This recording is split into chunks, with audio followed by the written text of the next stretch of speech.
Welcome back to the Storm stream here for DreamLeague Season 19 as we round out Day 2 with a banger of a match. OG taking on Tundra from Group B, and OG currently doing pretty well for themselves, Lacoste. Yeah, they did struggle in the Western European DPC.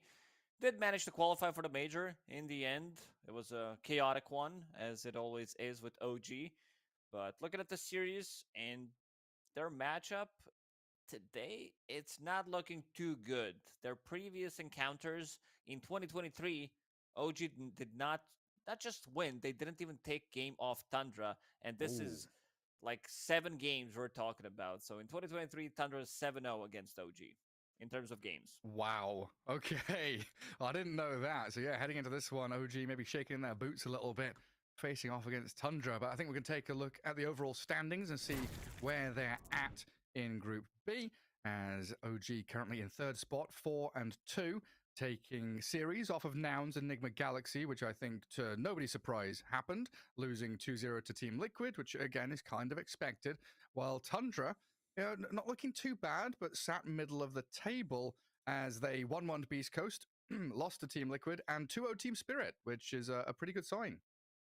Yeah, Tundra is a type of a team that can take games off anyone. It's just like, did they wake up properly? This is the thing that I have with Tundra. After TI, sometimes you do have like slower entrances to the year because you achieved what you wanted to achieve throughout your Dota career, and then you might not take it as seriously, but we'll have to see. Tundra can match up, like Tundra can beat any of these teams on any day, and especially against OG, the matchup that we talked about, seems like Tundra just has OG's number. So is that a style thing? Do you think OG, they've had this style no matter what the roster is, where they're playing aggressively out of lanes, diving towers, and looking for kills? Are Tundra that kind of patient team that can weather that storm? Yeah, Tundra is slow, methodical. They also tend to farm a lot. They also play like slower games. If you want to play some kind of a farm game against Tundra, you're gonna lose because sometimes it feels, oh, we're doing okay. Then one fight happens, Tundra wins it, and you feel like the game's down the drain. It feels like the game's not comebackable at all. Yeah, they just take control of the map so quickly. And they were one of these teams, of course, Aoi coaching them. He's the inventor of the ghost push, but you add in 3-3 as the offlaner and Skitter playing these Naga Dragon Knight kind of heroes. You win a fight, you take control of the entire map. What's a ghost push? I never heard this term before. Wait, have you not? You've just not listened to me then. Probably, yeah. It was 2 TIs ago. It was the TI that was in Bucharest. Aoi was explaining they'd like invented this term for when you're a Beastmaster and you're pushing with your summons. You're not showing your hero, or you're a Naga pushing with illusions and not showing your hero. So you're shoving lanes and opening space, but not putting yourself in a dangerous position. Okay, I didn't know that was a term. But yeah, it's a good thing. Like we've seen it time and time again with the Beastmaster that this does happen, and I believe we do have a draft for ourselves. We do. Yeah, game 1 between OG and Tundra. Ready for your viewing pleasure here. And the first phase of bans, no massive surprises. Brood Beastmaster banned by OG, and Rubik Monkey King by Tundra, opening up with a Doom for Tundra and Io Slark for OG. That's an early one. The thing about Slark is you can't really flex it. You might play it on a mid lane if it's a Batrider matchup. But other than that, it just doesn't seem like it's a thing. If Tundra wants to pick up a mid hero, never mind, they're just going to get a squirrel. So, hero that can deal damage to Slark, if you also like get Doom, you don't get the pounce off.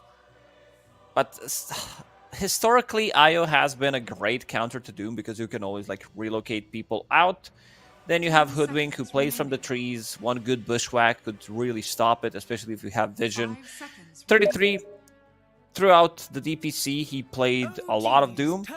And he also, I'm not going to say pioneered the Meteor Hammer, but we had an interview with him about why is it so good, like why do people pick it up, and how it changes your playstyle. And he did talk about like importance of not putting yourself in a spot where you just Meteor Hammer the towers and you change your playstyle. You want to still do the same thing. It's just a farming tool. It's just stats. That's what it is. Okay, that's just a good all-round item. Yes. Keeps you out on the map as well with the innate regen you get from it. It feels You good. don't want to never go for anything fancy, jump in, war stomp, try to land a meteor hammer in the middle of a fight. It just doesn't happen. Yeah. Maybe if you kill like 3 heroes, then you can go for this kind of a play, but stay away from it. Just play normally, and then it's a reach. Like, also the build that he goes for is Meteor Hammer back to Midas, BKB into Blink Dagger most of the times, just valuing the Hand of Midas still on Doom, of course, because you want that level 20, the minus 35-second cooldown on Doom, plus Octarine Core, you have it at the time. I mean, it takes me back to the old days. I don't know if you ever did this, but I know when I played Dota 1, it was quite common with low-skilled players, myself included, to buy lots of Perseverances because it just gave you regen and you never had to go back to Fountain. So you just buy Perseverance on every hero so you can stay on the map and keep on playing. I didn't know you was the saddest the thing. more I know about you, Gary, the more disgusted you get. The more I like you. But this is also when, you know, you'd buy Battle Fury on Wind Ranger as an offlane. Oh yeah, back in the days. But to talk about the Doom itemization, I think this is a great Shiva's Guard game overall. You're playing against Io, you want to have that reduction, reduce healing reduction, of course, and have the against Slark as well. Dark Willow, however, I think this hero has not been picked enough. This hero does well in the lane. It's also Taiga's special hero, so he does scale. Like, he was trying to get, like, I remember one game during the DPC where he decided to go for Hand of Midas, Blink Dagger, Shard. Like, he picked up Hand of Midas, game was already over, pretty much. But, yeah, he wants to be able to scale. And now, Tundra, classic, I would say. Yeah. You have Skitter playing Naga Siren. It's a really good Naga game against Dark Willow. Against Slark as well, where you build into silence. You also, they don't have any kind of AoE, so these bans that they did make a lot of sense. They also have limited amount of lockdown, so against the Storm Spirit, it's mostly Lesh as well. And they showed Slark already, so they can't really go for different hero. So they need some kind of a hero that deals with Naga Siren illusions. I think OG put themselves in a spot where I don't think they can get away from it, to be honest. Yeah, they're kind of all get out in. of this trouble. Yeah, they're kind of all in. Oh, look, what is that? I'm looking at OG members. They do have tags on the side. It says Agi. Yes. So they want to steal some Agi as Slark players as well. Uragi also has Agi in his name. He does indeed. They will join the clan. One. As Agi trademarked as well, I think it is as well. But yeah, classic It's also stuff from Tundra. Remind yourself when you play Morphling, never go full Agi. Ah, that is a good reminder. And he's playing Slark, so he's going to be stealing all the Agi this game as well. But I think it's very, very classic and ties into what we were saying before the draft started. You know, OG are in this mindset, this play style where it's constant fighting with Io healing, Slark going in and out of fights. Yep. The Naga Siren, again, the classic signature for Tundra, controlling map after a team fight. They're very stoic, looking for this Blink Doom, Mirana Arrow, Moonlight Shadow to set up. Naga Siren controls the map. But I think also the fact that Tundra played against the Dark Willow earlier today. Beast Coast picked it and beat them with it. So maybe a bit of mind games from OG saying, hey, you lost to this earlier, you're going to lose again. They could. It's like, in terms of heroes that can close the gap, it's Doom with the Blink Dagger, maybe Hoodwink from the trees. Tower damage for OG, not the greatest, so they need to like split up the map. They do have heroes for it. Global presence from Zeus, of course. Potential relocates. A bit limited on stuns and control, but Zeus against Naga Siren, you will always have something to deal with those illusions at every single stage of the game. That's a good point. Clear them out. And we're looking for a DM hero as the last pick, it looks like. So Tundra start angling towards some of these offlane bans. Anything that comes to mind immediately for DM to pick to pair with a Dark Willow? I know that he likes to play Tide Hunter. I think Tide or Dawnbreaker, if they want to go all in into this global strat, I wouldn't mind seeing these two heroes. Sure, you're picking Tide into Doom, but you also have Dark Willow to kind of reset pre-BKB, and you also have Io that can't get them out of the trouble. So yeah, it's also a good matchup against Naga Siren in the lane. Yeah, there goes the Tide. And other options, yeah, in patches past, we saw the Mars and the Centaur and stuff like that. Maybe an option, but unlikely, I think. And Magnus comes to mind as well. I think you're right with that Dawnbreaker. A very good shout. Yeah, I think also Timber might not be a bad choice considering what they're playing into. But you don't have tower damage on OG. It's all about getting the kills and then going for the towers. In terms of sieging the high ground, maybe Dragonite. I think Dragonite has been on the rise. So put just the Dragonite in the off lane and you'll be okay. Yeah, and then for Tundra, we need our 9 hero, right? There's nothing weird is going to happen here where he takes Hoodwink or Doom mid. Or is there? I mean, he played Hoodwink back in the days. Yeah. But most likely this is going to be Saxa's hero, and they're going to be looking to get some kind of a jump hero. Also, in terms of control, there's Dark Willow, Slark with a pounce. So 9 heroes. I mean, it could also be Dragonite. I don't mind seeing Dragonite for them. Pango's okay as well, just to be able to find him. They have no abilities that go through magic immunity, so Pango can work out for Tundra real nicely. Are you worried about playing into Zeus at all? Like, you can't, like, there's no Storm, there's no Bat. Can't grab one of those. You're all right playing just a melee hero, some kind of, like, could they go for Ember Spirit as a gap closer as well? Maybe Queen of Pain. I don't know if you want to commit to it. Just so you have a jump, Queen of Pain with like one item into BKB. Could work out. Let's see if OG decides to ban it. Ah, the DM Underlord removed out.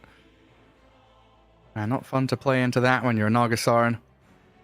This hero would also open up the Fiend's Gate, which does give them even more global presence. So suddenly you have like 5 heroes that are there. You get doomed. He places a portal. He goes back to Fountain. So that's one way to stop it as well. Like, there's certain heroes that work out nicely against Doom as well. Like, have a Centaur as well, where you are kind of taking away Doom from the other target. So you're like, oh, you need to Doom Centaur. Otherwise, he's going to Stampede and the rest of the team's going to run away. OD. That's a tasty 9 hero that's gone out. Well, Tundra have to pick first. They know the matchup, so it's not too devastating for them. We pretty much know all the lane matchups already. There's Doom, Hoodwink, Mirana, Nagasaran going to be side laners, Slark Io, Willow +1. It's just when you're last picking for 9, his hero pool is so diverse, you're not quite sure what's going to come out of left field for him. And they've brought back the Lina even. Right at the end of DPC, they grabbed Lina in one of the games. It was a loss, but they're still showing that it's a hero that can have impact. Okay, this is mid-Ricky. It's a good Ricky game. Against Dark Willow, against Zeus, Slark. Slark really hates to play into Cloud. Can't get out of trouble. Same goes for Willow with the Shadow Realm. Zeus can't jump. Might struggle in the lane. You are playing Ricky against Zeus, so Zeus will get the free farm. You can't really stop him from farming. Has a lot of damage. Let's see what DM's hero is going to be. We did talk about potential Dragonite, Dawnbreaker if they want to have a bit more global presence. Yeah, I think those are the 2 best ones left in there. Like a Sand King? New hero. Who's that? I mean, this hero also deals well with Nagasaran and the illusions. It's just how you play the hero in the first couple of waves, and like they needed some kind of a stun, so cheap stun, it makes a lot of sense. Also, I want to see how many stacks they're gonna make for DM. Oh yeah, like a Beastmaster, stack up the Ancients in a large camp, get them to those items a bit quicker. And what do you buy on Sand King? I'm guessing the Blink Rush days are gone, and you can just go Greaves. I assume so. Greaves is always good on the off lane, and then get a Blink Dagger. But if they feel they need something else, it could be Mech Mana Boots into Guardian Greaves. Then you get the Blink Dagger. Speaking of the itemization, now that you mentioned it, Force Staff, a lot of value. You get hit by Arrow, Nagasaran, Ricky Cloud on top of it. You want to push people out of trouble. So I think Sand King might even want to opt to go for one himself, because Io doesn't buy this item. Dark Willow could buy it, but you can't force yourself out of the Shadow Realm, so that's kind of a tricky one. Like, you don't get the full value from it. Yeah, I do favor Tundra's draft here because they do have Ricky against Slark against all of these heroes. They did like you still gotta. I don't know if they want to commit to it because I'm gonna go back again to what 33 said in an interview about Meteor Hammer 9. When he plays Ricky mid, he goes for Meteor Hammer, then he gets a Diffusal Blade, starts to scale. So they might have 2 Meteor Hammers on mid lane and off laner. Yeah, definitely a possibility. But it absolutely is, hero for hero signature draft from Tundra. And looking at this, they've got great ways to play the map, set up for potential kills, make space for the Nagasara and for Skitter to get his farm on, and lots of ways to catch heroes and slowly kind of whittle away at them with this Mirana Hoodwink support duo. While OG, you just know they're going to be continually fighting. Even before the laning stage breaks down, it's going to be 6-7 minutes in. They're going to be guarding runes, attacking into enemy portions of the map, and looking to get all these heroes involved from a very early point. And of course, as we've seen from that table already, OG sitting quite pretty near the top. Tundra, middle of the pack. Both teams here on day 2 looking for some 2-0 victories as day 1 was jam-packed with 1-1s. You want to try and get a couple more W's under your belt. We'll see how they fare here as we head into game 1 of this best of 2. OG taking on Tundra and getting themselves out across the map as quickly as they possibly can. We'll see. DM, looking at his item build, it's going to be mana boots, casual ring of health. For now, let's see if he commits to it. Naga Siren, scouting things out in the mid lane. I still can't think about Io when I see this cosmetic. It just doesn't strike me as Io for some reason. It's like for so long we had normal Io or companion cube Io, and now they've added a third one. It's like, wait, what is this? What's going on? I mean, you're big on Pokemon, Gary. What was that gas one that smelled real bad? Coughing or something? Yeah. And Kinda wheezing. Reminds me of him. Yeah. First, I thought you were talking about Ghastly and Haunter and Gengar, but no, coughing and wheezing. The old smoke screen and smoke clouds kind of stuff coming out of them. Toxic poison Pokemon. Well, an interesting move from OG, smoking all the way across their safe lane and coming into the enemy ancient spot. High ground ward, and the potential here for a level 1 fight is sanking a hero that you're okay going level 1 Burrow Strike on, though, is the question. Not really. You kind of don't want to get it, but if you're getting the first blood, you will skill it. So the lane now is going to be a bit more difficult because you would want to have Caustic, you would want to have Sandstorm, but Chu getting the first blood there, buying Stick, buying some extra regen as well, Mangoes and Tangos, and we'll go back to bottom lane. Also interesting build from Slark. Yuragi, 2 gauntlets on a hero like a Slark just to be able to tank up a little bit more so that he doesn't die. It's all about that lane presence in terms of sustain, because Io, especially now that he picked up the first blood, which means that Slark doesn't need to bring regen. Yeah, and Slark went for that Essence Shift level 1. Already 1 opponent Agi. And he's got Soul Ring queued up on Yuragi. Yeah, so it looks Yuragi, my Agi. There we go. Yeah, I guess just spamming Dark Pact, Soul Ring is going to accelerate his farming speed. If they can maybe build up some stacks, definitely just going to be able to stick in the lane for that little bit longer with that additional regen. Up at top, Tiger. Hunting, snaking, doing quite a bit of damage to the Mirana already in the first minute. Look what 33 is bringing on his career. Just the casual gauntlets. That's what he brought. Oh yeah? You got gauntlets, I've got gauntlets. Let's start throwing gauntlets at each other. Laying down the law and setting up some duels. Oh man, snaking so close to death again. This Tiger Dark Willow applying incredible amounts of pressure. And DM in... you create this 1v1 where Tiger and Snaking are playing Dota between them, and Nagasaren has to deal with a Sand King with Sandstorm. Not the ideal spot for Skitter to be in. Definitely, and DM's off to a great start. They did zone out Snaking. Seems like there's going to be some confusion going on. So, yeah, he's level 1 presence as Mirana, especially on a Sanking who got, like, 2nd level immediately. Oh, no, Yuragi. Gets tethered up.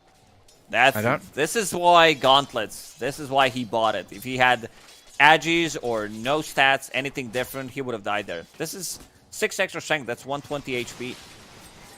Yeah, and slippers and mantles are for nerds. Buy the gauntlets, get tanky, get buff. I would have died without it. Pretty solid start from OG. Get that first blood, get yourselves out into lanes, looking reasonably solid.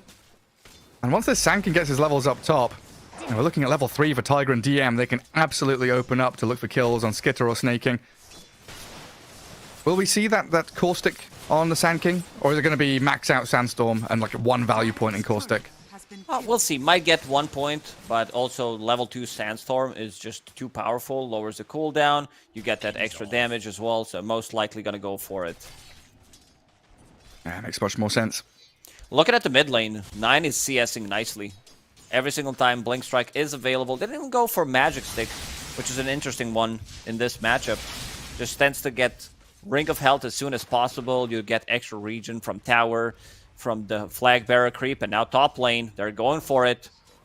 Yeah, playing aggressively on Skitter again. Just bullying him away from the creep wave. He will meet under his tower, though, so he'll get some last hits there. But this opens things up for Tiger and DM to shift over, contest pulls, and keep sneaking out of play. Saxer down bottom, lurking in the tree lines. Trying to guard up that Doom. And there is that pull contested by DM. Gather up a little bit of additional farm for the Sand King. But yeah, that mid lane, it really is all about the rush of the Meteor Hammer. Get that as quickly as you possibly can. You mentioned the Diffusal Blade to start scaling. And then, of course, we're looking for that 15-minute point where Ricky gets the Shard and becomes an incredible force of nature going into that mid game once lane stage breaks down. Because then you've got the dart into Meteor Hammer with arrow and snare. The bushwhack comes out. There's just an inordinate amount of control from Tundra onto single targets. Yeah, so many things that they can combine this with. Ragi playing very aggressive bottom every single time Doom gets close. I think the 33 this time around will skip Meteor Hammer build. I think he's just going to go for, let's call it a normal one, where you get like phase boots, BKB Blink Dagger. With the Midas or without? With the of course, with the Midas. Okay. Making sure. I forgot the key component. The conventional Midas build for the Doom, yeah. And Saxer just spamming out acorn shots. It's a good Meteor Hammer overall, because they don't have anything to stop the Meteor Hammer channeling time other than Bolt from Zeus. Oh, good bushwhack bottom. Cut out the tree and Chew on the way out. Pops his stick, nearly dead, and will fall to 3-3 in the end. No cross kill for Yuragi either. Saxer and 3-3 able to kind of spread the damage between themselves, and nobody too low. That level, as soon as you hit level 2 on Doom, Scorched Earth, and also I like that a lot, that Doom's recently started to pick up a point in Infernal Blade. It gives you so much more kill threat. Infernal Blade, ooh, not close enough. With the Scorched Earth now available, they might go for it. Pounce on cooldown for another 15 seconds. Snaking in trouble. Yeah, nice Shadow Realm into one hit from DM. Not an easy lane for this Mirana. Sand King Dark Willow, an incredible combo. And back down at bottom, you know, Io doesn't offer you too much in the way of control or damage, but he's just allowing Yuragi to stay here, keep battling with the Doom, get a decent amount of farm. But we're starting to see a difference appear. There is a disparity between the last hit values coming out. Tundra starting to take a mild lead, not just in the last hits, but denies as well. 8, 11, 7, getting a lot of denies and removing some of that advantage that OG were trying to build up in the laning stage. OG will start to play a bit more aggressive now on the side lanes, looking for the kills. Zeus just hit that level 6, so Thunder Gods is available. BZM, Bushwhack actually connects. Yes, DD Hoodwink doing some serious deeps with the acorn shot, but across comes Chew. Tethers up BZM, keeps him all right in the lane. That does leave Yuragi in a 1v1 against 3-3. Already spent his Dark Pack, so Infernal Blade gonna do a bit of chip damage there to the Slark. Alright, now Yuragi just looking for that level 6 as quickly as he possibly can. Try and keep the Io out of the lane so he's not leeching that experience. Nice pushback again from Saxer, and still has this DD. We can't get a finish on Yuragi, but they're going to force the tether out from the Io and keep him in the lane as well. It's a lot of harassment coming out from these two heroes. Bottom does have Tornado available on Doom at the moment. Yeah, can try and reposition Chew. Squishy old Io. Tiger. It's the Hurricane. Tornado is the other one. I always get confused by it. Here comes Tornado, and they're diving. Oh yeah, you're right. 3-3 still going to die to tower though. They've killed Yuragi, and that's what they were aiming for. Tornado and Hurricane, so close yet so far. Ooh, DM farming some big stacks in the jungle. Level 5.5 does have Tumbler's toy available, going for Ring of Health for now. 9, Meteor Hammer also done by him. Let's see if he makes a rotation or if he wants to land it on tower. Zeus, as soon as he shows bottom, he's gonna land that hammer mid. Yeah, he tried once before, but unfortunately Tiger and BZM paired up to stop 9 in his tracks, while Chu, holding hands with BZM, kills off Saxa down bottom. OG starting to make a little bit of room for themselves and swapping out these lanes, breaking things down 8 minutes in, putting Uragi mid to get that level 6 a bit faster, and putting BZM down here so he's able to dish out some damage and maybe even trade blows with Tundra's heroes there. This does mean, though, Naga Siren getting some free time, finally unpressured by the Dark Willow Sand King combo, and Skitter top of the last hit shot. And second place just behind the Doom. Very interesting one. This is something that has been done before. Slark with the Radiance. The Radiance got much cheaper in the previous patch. You can easier get it. And now Slark, level 5, trying to collect some XP in the mid lane. Chu's gonna help him out with the sustain until he gets that level 6. Going to be real handy against Naga Illusions, having that Radiance. And Slark, one of the stickiest heroes in the game, able to keep himself alive alongside an IO, just continually pushing that Radiance damage out. Oh, the tree cut. Saxa, raindrops popped, Yaragi's in with a pounce, and this Hoodwink. And even on the smoke screen, taken down by BZM's Thunder God's Wrath. And OG, 5 heroes there guarding their Ancients, making sure they get everybody involved. Making sure that DM is getting the farm. Big Ancient stack was just cleared by OG. Which also means that Doom is getting some free farm in the bottom lane. Going for that Hand of Midas that we talked about. And also, Seed Shot plus Hoodwink. This is pretty much the same ability. It also kind of looks the same. Seed Shot and Acorn Shot. We don't know what kind of seeds that Doom's throwing. Definitely doing a significant amount of damage, though. Now, this Sand King, Arcane Boots back into Vanguard. Is this going to be a Crimson, or is it going to be disassemble it into, you know, Hood, Pipe? What's the deal with DM's build here? I mean, he wants to get a Blink Dagger. I don't know if he wants to commit straight away for that Crimson, but it's an okay Crimson game against Ricky's Blink Strikes, Naga Siren, of course. Snaking, collecting some XP here. Gonna get Burrow Strike, though. 2 leaps to get away from the Shadow Realm, but gets caught out by the Brambles, nearly dies to it as well. No Zeus ulti available. Raindrops and a Magic Wand. Relo coming in, 1 more leap. That's all Snaking has for now. Chase from Uragi and Chu, trying to pounce forward and kill off Snaking. They'll find him, in fact. Uragi with a good move. And where are they heading back to? Nicely done by OG. Bottom lane, straight to farming in the jungle. Uragi getting closer and closer to his Sacred Relic. 1300 gold away. BZM, TP rotation. Fairy's Trinket. Where's the follow-up? I don't know if they can chase this one. I don't think so. I mean, Saxa, the squishy squirrel, dropped down to half HP, but still stands to fight. Now 9's come in. Smoke screen and a bit of damage on Chu, but tethers away. Wow. I mean, OG, the team we're usually seeing scrapping and brawling non-stop, able to disengage from a fight that could easily have gone badly for them. They bit off more than they could chew there. Chu with the mech. Magic Stick, infused raindrops, a bit too tanky. They even threw Doom on like BZM, who there was no real follow-up. And OG splitting the map nicely. Yeah, felt a bit frantic from 3-3 there. Maybe just thinking that BZM's going to do too much damage, maybe kill them if he didn't doom them.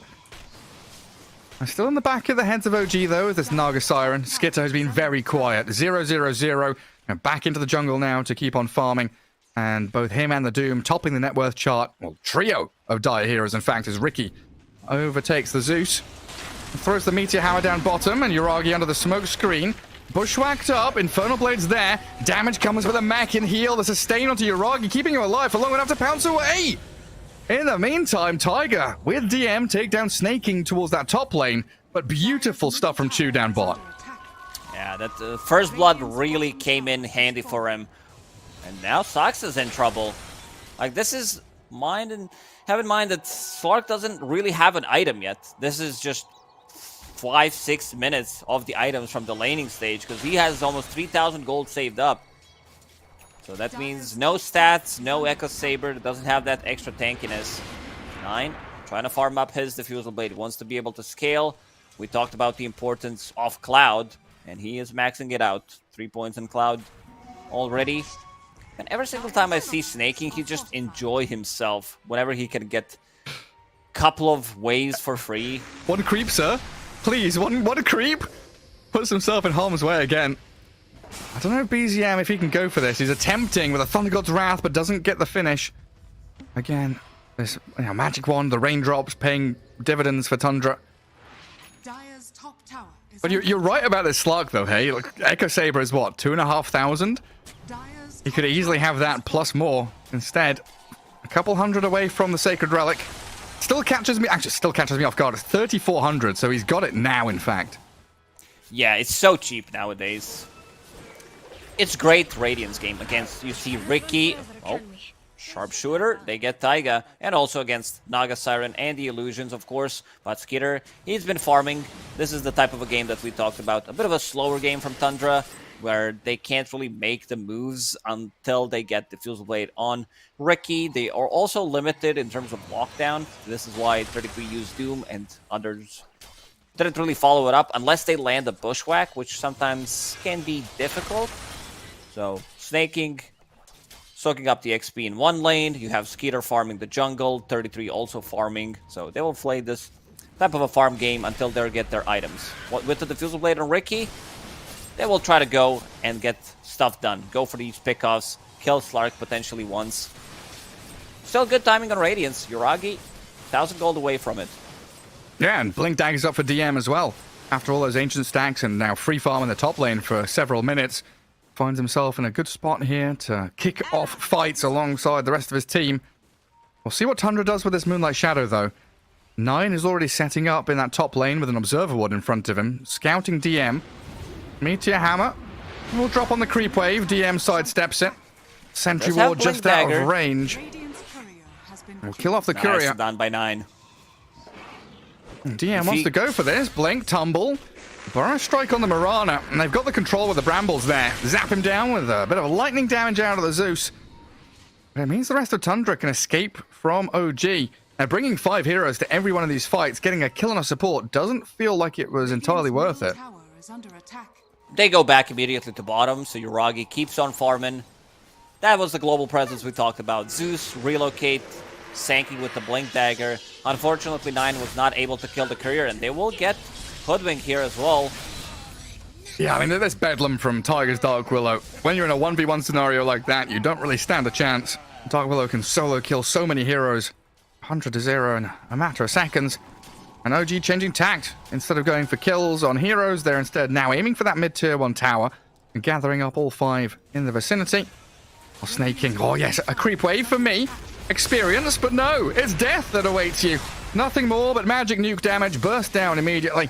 And a catapult will be kept alive here for OG to keep the push going. This should be the tower. They are bringing the numbers. Chu also tanking up after finishing off Mech. Has double bracer queued up. He wants to be able to not die from like Sharpshooter, from the combo from Ricky. Still 1k gold lead for Tundra, but doesn't feel like they can take these fights. Right now, OG is in a good spot. Radiance available. Yuragi keeps on farming.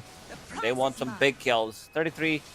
He can always BKB TP out because they don't have abilities that go through magic immunity unless they initiate with the Blink Stun, follow it up by Terrorize, Bolt, then they can bring him down. Yeah, I gotta chain those stuns to perfection. They know They're where he is. They do. And now Thunder God's Wrath to give the vision of him. 3-3, are you gonna do it? BKB TP is ready. DM coming across. They chuck the Doom in onto Slark, and 3-3 just gonna die. They do song up a couple of heroes here. A Skitter makes an appearance in that bottom lane. Meteor Hammer song combo onto Tiger. It'll land with an arrow as well. But look at DM charging into the backlines, aiming for a target anyone he can find, but he's netted up. Can't follow through. War with a double burst strike now with a Terrorize. That's beautifully done. Sets up on the Ricky and with a Bedlam, he's gone. Saxa hiding in the trees, but they offer no safety against this OG lineup. Giving vision into the fog and finding it another pickoff. And this is why I said OG, they are ready to take the fight, and another Doom that they don't get anything out of it. He just regions it up, and then they take a fight. They take another tower. Every single time OG is there You see that? with the numbers. Yeah, what happened? Willow's got Midas, just like you said. Well, that's the build. Pandemitis complete. Nah, he's... Okay, did he actually get it? Yeah, He it's on did, the, because he was going for Blink Dagger, and then he should have changed it. yeah, Okay. it's on the way. I think this is... You've been saying it, right? They just need one item. You know, OG, they've got... Okay, Vanguard Blink on Sand King, Radiance on Slog, this Kaya Arcanes on the Zeus, just a few little items here and there, and they're ready to fight 15 minutes in. This is OG in and out, whereas Tundra, trying to play this longer game, need 3 items per hero. They need BKB Midas Blink on the Doom, as 3-3 is getting dive and has the BKB to run. Shadow Realm out from Tiger to slip away. So no follow through there, as 9 was also hiding in the trees. But yeah, it's very, very much a big difference in terms of power spikes here for both of these teams. OG ready at any given moment to start fighting. And even though it's 14-3, Tundra are still in this. They're still farming away. And Skitter will get to that 3rd item eventually. It's gonna take time. Like, he's farming nicely, he's on top of the net worth, but against Zeus, against Sand King, these illusions, they're gonna melt. DM now chasing with the haste rune. Yeah, they see the Naga trying to cut this farm short. Epicenter and relocate, and oh my goodness, Naga Siren disappears. Top of the net worth for what? Well, DM, he's jumped forward. War Stomp will delay him, but he's still got a burst strike. Level 4, long range, gets the catch onto 3-3. There's no BKB here, so Doom's going to get taken down by another pounce from Uragi. Oh, stacking up the Agi. And a double kill for your Slog, because OG really hitting the groove here. Very crisp movement from OG. All over the place. Every single time. Like, I'm looking at the dots on minimap. They're just playing together. Suddenly, 5 heroes are there, and they find 2 really nice kills. I don't think I remember seeing, like, 33 struggle in a game like this for a really long time. Saxa trying to cut the creep wave. No, Ricky, he's leashed. Let's see if Arrow connects. It doesn't. Uragi, I don't know if he would ever... Oh, bottom lane Saxa. Again, hiding in these trees, just not safe at all. Sharpshooters to try and create a bit of a gap between him and the rest of OG. We might be able to get away with the remnants of that Moonlight Shadow. Gets in behind enemy lines. They're still pinging him out and saying, hey, this hoodwink can't get away with this. But yeah, the fact that Uragi just goes, 1v3 into that top lane unscarred does get found out again and songed up this time, though. Skitter comes across and they want this Slark real bad. Arrow combo, there it is. DM comes in, but he's under the smoke, so he's silenced up and couldn't burst strike. BZM finally kills Saxa as he comes back up into this top jungle and jumps forward. Yeah, some damage on a 9, but he's blink striked off to the right-hand side. Saved up by the Naga Siren's positioning and blinks again. DM could get in here with a burrow strike, though, and there it is. Zap down the Ricky. These fights, like, they're investing so much to be able to get the kills, and OG always gets something out of it. Spell amplification for Zeus is through the roof. If he's the one tethered by Io and Overcharge, then you have Kaya Sanj, Fairy's Trinket as well. This is gonna hurt, and so far they could not manage to kill BZM, not even once this game. Well, untouched. Aetherland's completed now. And the great thing about this Io pick, we were talking about it earlier on today, about that Marcy, Lone Druid, Io, Batrider kind of deal. Chu in this game has both the Zeus and the Slark that he can actually tether up and pair with. Having this overcharge, giving spell amplification to a Zeus, it's incredible how much damage BZM can output. Now, ideally, you will be tethered to the Slark in these long drawn-out fights. But if you do get the chance, BZM is a good target as well. Here's Roshan for OG, though. No way for Tundra to get towards the pit. Still pretty even in terms of net worth difference, but OG levying the control of the map that they have, going in onto Snaking. Bedlam and Shadow Realm can't take him down, but the Thunder God's Wrath will. He just got mana. Use the bottle. And Uragi will be holding on to Aegis for another 5 minutes. Things are starting to get grim for Tundra. I also see Naga Siren going for Orchid as next item. I've seen Naga Sirens picking up like Manta style into Mage Slayer just to be able to tank up. I think you need to get Mage Slayer against Zeus, against Sand King to tank up yourself and the illusions. But he's also thinks that they need to be the one like controlling Zeus, so another layer of silence could come in very handy. Even against the Dark Willow, it's gonna be who's getting the first jump. Especially with a Ricky on your team. But Ricky, he's the one that gets caught out first. Oh, the disables, they're straight on to 9. He's getting blown up by the Bedlam. He's done. BZM gets the finish. Tiger still survives, and they jump in for more. Saxa eviscerated while snaking, forced to leap away, but the chase from OG looks pretty strong. If they can leap, jump, stun, catch, and kill the Mirana now. Man, DM, he's all over the place. He's been involved in 17 out of 22 kills. Didn't die a single time. They're so quick, moving around the map, getting kills. Tundra, they can't really fight. Also, Bramble Maze against Mirana, against Ricky, you landed on top of them. They really hate it. Skeeter, they're looking for him. Do they have him? Does he just have to song TP here? He's trying to hide away in the trees. He pops the song. He's going back towards them. He's got a TP though, right? He did not see Sanking, so he ran towards them just to make sure that Sanking is not going to be able to blink, stun him. And now TP's to the mid lane. Continues to farm up. Do you know what the range on Terrorize is? I guess that's also a chance they could long range terrorize him. Stop the TP with that. Mid lane. They're going to catch on DM. Arrows there, and they're dealing with Yuragi decently as well. Sanking falls, but the 3-man terrorize. Yuragi gets off his ulti, and the Thunder God's Wrath zaps down Snaking. The slot can't stand and fight, though. Even with the Radiance, the Naga illusion's right on top of him, forcing him away until Chew's there with a heal. Skitter worse for wear on this Naga, though, sat at 800 HP, and Snaking even buying back for this one. 9 is there with the Meteor Hammer. Meteor. Good catch onto the Zeus, but there's Chew healing up BZM, keeping him alive, but they've got the jump in from 9 again. Godlike streak removed, and 3-3's Doom, Shiny Golden God, is dealing with the Slug. He's doomed him up, lasting quite some time, and they're right on top of Yuragi with 5 heroes surrounding him. The Slug stands no chance. Relocate is available. He needs to get him out of the trouble. Cloud is there. Relocate. Already Can I do there. it? It looks like he's dead. dead. No! He was not in range for Tether. Oh. Oh dear.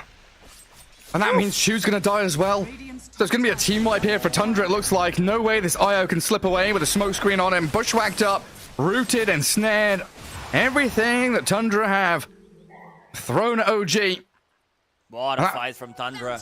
When Snaking bought back, they didn't do like anything, but then finally you see the power of the Sleeping Dart. They land the Meteor Hammer on top of Zeus. I thought there was going to be a relocate immediately on Zeus after they slept him to try to get him out of the trouble, and you see the itemization. Everybody swaps their items immediately. Slark now going for a BKB. You see Zeus going for Force Staff next, just to push himself out of the trouble. Has a point booster for now. Might decide to get a Force Staff off his own. Cloud, too valuable. This spell's insane against what OG got. Yeah, it really is. Like, DM has his own BKB to try and contend with it. That's the real first loss, really, that OG have suffered. Tundra showing they can fight back, and this net worth on the Doom and the Naga isn't wasted. And keeping Skitter in the game. And we're going to have an Octarine core pretty soon on the Doom as well. And what's this Bedlam for? It's Sax's Hoodwink playing a little too far forward. Does get an Observer Ward down. So keeps the vision in that bottom jungle for now.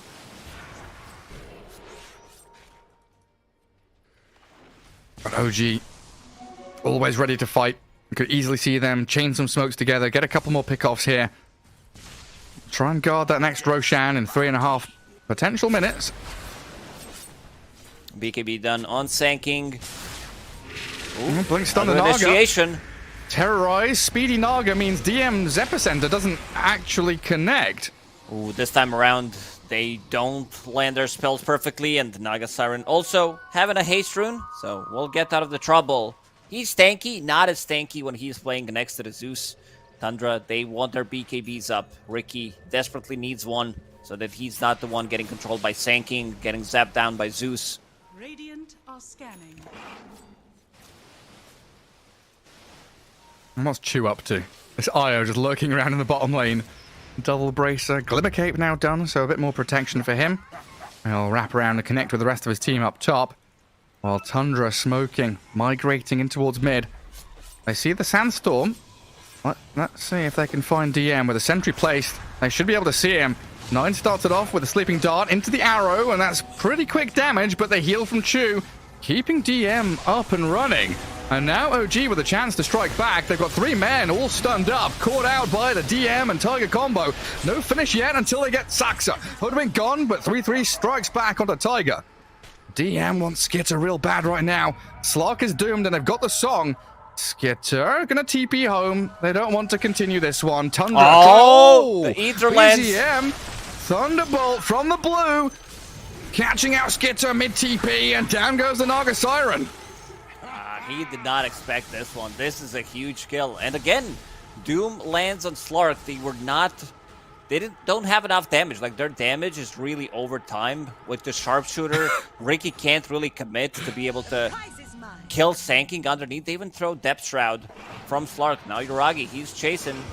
Aghanim Scepter from Zeus, showing where he is. Can't quite catch up. I don't know if you saw that there, the fight recap. -1 gold for Tundra. They lost it. They can call it. Yeah, they can call GG after that fight. -1. Oh, Uncomebackable. Is that your favorite word this year? Yeah. Uncomebackable. Yeah, we always, like, you know, we have this unhealable damage on the barracks. Yep. That's a good word. Uncomebackable.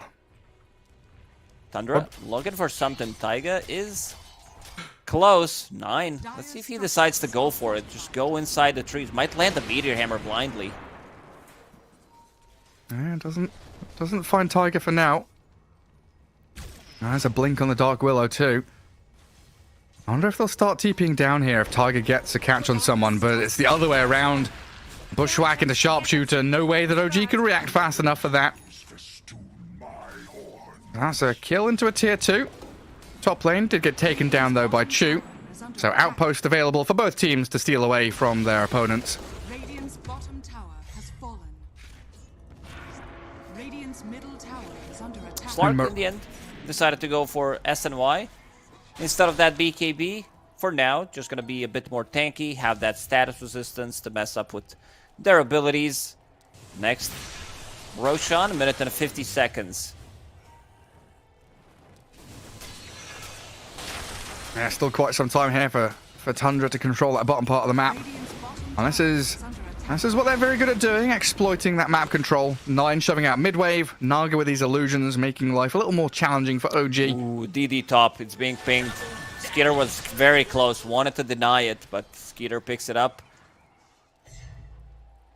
Yuragi picks it up, sorry. And Yuragi, like, most of the time you see Slark with the Aghanim Scepter. This time around, it's a bit of a different item build because you are playing into Naga Siren, so you want to have that Radiance. Taiga with the jump.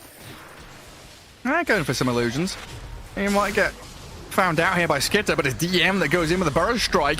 Sharpshooter lands onto the Dark Willow, but Skitter, there's Naga Siren under the epicenter. The Nimbus zapping him as well. Body blocked by DM, but the BKB wears off, and he's on 1 HP. The Naga Siren, Burrow struck and killed. OG just had enough left in the tank to follow through on that. They'll reclaim their outpost, boot out Tundra, and say, nah, this is not where you belong. If DM has any other item than a BKB, they don't get the kill there. He manages to land an epicenter. Maybe 33 needed to, like, be there, use a Doom, but it's a tricky one. Octarine Core now done on Doom, getting closer to that level 20. Minus 35-second cooldown. Also, Quickening Charm found, of course, because why not? To have even less CD on his abilities. Going into Refresher next. So double BKB, double Doom, double War Stamp, double everything pretty much. Double everything. Double Midas. Oh, Tiger. Hello. Straight up solo kill. Oh, maybe not, unless the Nimbus. It's there with a Shadow Realm, and now 3-3. He's coming to try and save Saxa. Doom, with the help of 9, trying to fight back into Tiger, gets the kill on the Dark Willow at least. But 3-3 has to BKB. Wants the Doom onto the slot. Does get it out. He dooms himself. You're right. The Lotus Orb was up, and now 9. He has the BKB and run. Skitter was looking to join from the southern side. Sends his illusions forth, but they get evaporated by the Zeus. Oh, a wild fight breaks out of nowhere, and it ends up with 2 supports trading lives. And now Roshan is available. They do have enough sustain from Chu's mech. DM, he's getting in there. This is level 3 epicenter we're talking about. He's also getting closer to level 20. I mean, it's all about that Sandstorm on Sanking, especially if he hits level 25. That's a massive one against Naga Siren. 35% slow and blind. Alright, that missed chance really hurts Naga. I still love this Sanking Shard. It used to be pretty overpowered. It's still super fun, though, having that continual epicenter bouncing around onto people. Tundra, yet again, just using this bottom jungle as a platform to keep Skitter farming away. Level 18 Naga Siren. One of the troubles with the Naga, as we all know, is that she's pushing out lanes with illusions and farming with them, so experience not necessarily coming her way. As Tiger just gets destroyed by 9, straight up blown up. I can't turn around on him. Even once he gets this Aghanim Scepter on Dark Willow, he still dies immediately to Riki. Riki can always have this solo kill on you. Also holding Enchanted Quiver, which is pretty nice. Just to have that bit of an extra damage on Riki. Thunder God's Wrath damage picked up by Zeus, level 20 talent, going into Refresher next. Actually very close to it. So double Nimbus, double Thunder God's Wrath. Skeeter still no... Double everything, pretty much. Yeah, that's gonna say it again. Still no Mace Slayer to tank up himself and the illusions, but Cloak of Flames is gotta do a bit of it. Have that 10% magic resistance. Putting the fear of God into snaking there. Slark just pounces and forces Mirana to leap away with the final leap she had. Well, yeah, I guess snaking's holding a 4 staff, so not particularly bothered by it. Keeping that Philosopher's Stone as well for a little bit of cash influx. But wherever OG goes, Tundra are afraid to go toe-to-toe with them on that part of the map. You see the Naga illusions swarming from mid down to bottom. Starting to be a little bit oppressive here. But nobody's really great from Tundra at shoving high ground. They don't have that Beastmaster who can send the summons up there. Naga illusions not the best tower hitters. They still need to win a team fight to really get an objective. Looking at what 33 got on level 20 is Scorched Earth cooldown. So with Doctorine and Quickening Charm, you have permanent Scorched Earth. Right now it's on 15.5 second cooldown, 16 second duration. That's pretty cool, yeah. Quite a bit of damage as well. It's always useful to have that spill damage against the Slark. You know, the Slark doesn't... he's not holding BKB. He's not had BKB this entire game until the Aegis will expire, and he'll likely swap it in. Having all that damage really helps out. Tiger with DM. Yet again on top of Snaking, pouncing away from the Nimbus this time, but in comes the Slark, and down you go. Now the Naga has the song, but the epicenter from DM slowing Skitter to a crawl. BKB on Skitter. Yeah, they do have it, but he's not using it just yet. Holding out for the bitter end as the AoE Doom is there from 3-3, catching out DM under the tier 2 mid. They've taken him out. Now the Slark and the Dark Willow shredded by the Sax, a sharpshooter. Still a couple of seconds left on Doom. Execution style takes them down, and Slark, the Doom is over, but Uragi has the Shadow Dance up now. Turns around, looks at 3-3, 4 staffed away from the pounce. No more leash for you. And 9 has the Sleeping Dart, poisons up the Zeus. They've slipped away though. They've got a little bit of cover here, getting back to high ground, and Uragi is still difficult to contend with. Naga pops out the mirror image. Chu is here, charging up the Slog, but they can't finish anybody off then. DM and Tiger, the two to fall on OG side, and Tundra, they hold firm. You can see the difference. Skeeter tanking up so much, finished off the Bloodthorn, has that extra 25 magic resistance for himself. Like, where is he sitting at right now? 49% magic resistance. So all the damage done from Zeus, cut in half. Same goes for Sanking. And then late BKB, DM not able to use the Lotus Orb. They just instantly kill him with the Bloodthorn. I see Refresher being picked up by Zeus. So that's going to mean more vision inside these fights. And Tundra's itemization, I do love that they kind of split it up. Both supports do have 4 staffs. They have Mech on Hoodwink, and they also have Pipe on Mirana. Yeah, spreading the load, making sure everyone's pulling their weight. But I guess this Refresher on Zeus is also it can be a big factor in the next team fight, because if they get another one of these surprise jumps, Tiger, he's got in again aggressively, but Tundra were there, ready and waiting for him, and DM under the AoE Doom didn't stand a chance of surviving. Tundra right back in this game. AoE Doom What a spell. Perfectly balanced. Nothing wrong about it. Broodmother level of nonsense. Yeah, it's insane what this hero can do once you get the levels. And I gotta say, I don't like this build on Dark Willow, because you can't really protect yourself. You get jumped by Ricky, you die. They don't So have squishy. like they don't have a single Force Staff. You're playing against Ricky, you're playing against Naga Siren, Morana. You need to have Yuragi? at least one. Oh, he goes on in. Dark Pact on cooldown. Oh, the dart into arrow. They blow him up. Long range projectiles. Shredding through the Slark, and now your barracks in trouble. This has gone 100-0 real quick for OG. 10k lead up for Tundra. First lane of barracks potentially falling, and they might get another hero pick off. Io gone. Buyback is available for Chu and Yuragi. But I don't know if they want to be spending it right now. I don't know if Yuragi wants to use it. It's a lot of commitment. Next Roshan potentially respawning in 2 minutes. And now you feel this power of Naga Siren. Doom found another one. Yeah, they go straight into the tree line. This was meant to be a surprise jump from DM, and it's completely cut in half. Melee barracks about to fall. OG, they pounce in with Yuragi's BKB. 3-3 Force Staffed away, just a super drift style, helped there by snaking. Song of the Siren is there, traps up Yuragi, Slark under the smoke screen. Do they have the arrow or anything to follow through? The AoE Doom and the arrow combo, they've got Yuragi They stuck got him inside. again. They've got the damage to kill him off. He's dead with no buyback. This is why the power of Force Staff on side of Tundra, they can push people out of the trouble. And now with no Slark for a minute and a half, they also caught Dark Willow. Can he blink out? Tiger.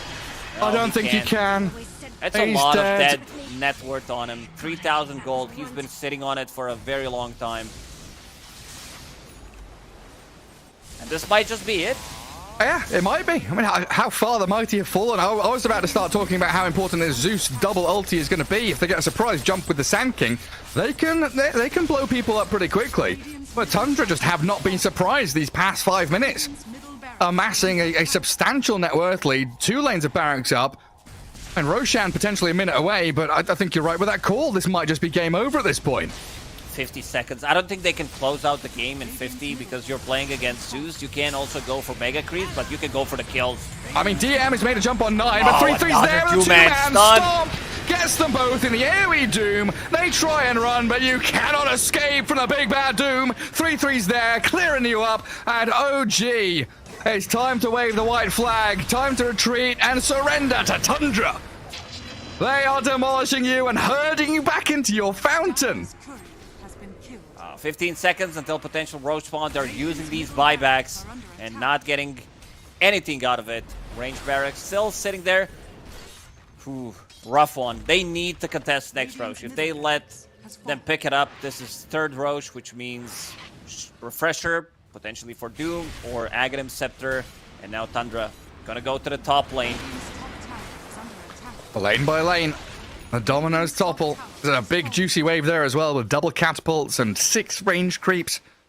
Flag bearer right up at the front, leading the charge. Tally ho, old chaps, let's kill this tier 2. And 10 seconds for Roshan to respawn as Tundra take the primary spot on the map as the Dire team. Enemy Ancients on this Radiant side. Cut into multiple lanes and hold a high ground right outside the enemy base. Skitter does have Hex available. Ricky casually finishing off his Octarine core, has Stormcrafter as well to dispel things, dodge stuff, and also lower the cooldown. This is permanent smoke screen we're talking about with the talents. Something that he has done before. And with the Bloodthorn, what is it going to be? It's going to be Aghanim Scepter. So let's see if 9 maybe picks it up, or if they give this Aghanim Scepter to Skeeter. Because 9 can still get like Scotty from this point booster. And yeah, he picks it up. Pocket Ricky. It's real. It's going to be very difficult to keep tabs on 9 now. And 33. Tundra? K gold lead for Tundra. Why do you do this to me? I just saw it. I mean, I didn't do it. I didn't wait for it to happen. I clicked on the Doom. I clicked on the Doom. Like, what do you want from me? And now Doom is clicking on the Sand King. Oh, well, he was until he died. He's trapped inside the Doom. Smokescreen and tricks of the trade. Chu came in to save him, but It's all over now. There's buyback on DM, and he'll spend it to jump in. 3-3 and Skids are far too tanky now. And with Dark Willow and the IO both falling fast, the Doom here on the slog, they'll trap Uragi and slice him to smithereens. Now with a song up, they'll look towards DM. 9 with another smoke screen, permanently silencing, covering them with smoke. Gets the 4th kill, and only BZM Zeus survives. He's the one to call GG, and Tundra take game 1. That overextend, I think this one comes down to like itemization on their side. You need 4 staffs. There was a lot of net worth on Taiga, like especially with the hand of Midas. Sure, he wants to scale, but he gets caught by Ricky. He dies, can't use the Shadow Realm. They needed some kind of defensive items, most likely 4 staffs. And yeah, we see Skitter. He's pretty happy about it. Once he hit that Bloodthorn, they tank it up, and 33 Doom. What a pleasure to watch this guy play a hero like this. He can do so much with it.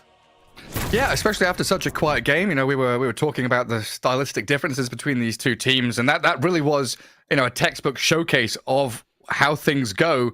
OG, you were saying seven games in a row they've been defeated by Tundra. They gave this one a good shot, but Tundra's, you know, stoic resilience, just that ability to wait for 20 minutes until they're ready to play and fight, and choosing their moments wisely. It's not just 7. This is 7 in 2023. If we go back to 2022, there's like 4 extra games. So 11, now make it 12 games in a row that OG lost to Tundra. Yeah, pretty big streak there. So Tundra taking game 1 and starting to climb up that Group B ladder. We'll take a quick break and return with game 2 to see if anything changes.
It starts with this, a person that you miss. Mine draws a blank. I wanna go back to the early days when life was an escape. Now I just wait for better days. I lost myself in your reality. Lost myself. I lost myself in your reality. Lost myself. I feel that life, according to a friend, we're all shrink wrapped in families and making ends meet, stuck in jobs we'll never leave. I never wanna be like that, so I wanna go back to my reality. Wanna go back. I wanna go back to my reality. Wanna go back. Didn't mean to sound so concerning. Am I alone in the hurt? I never followed anyone. It's so absurd.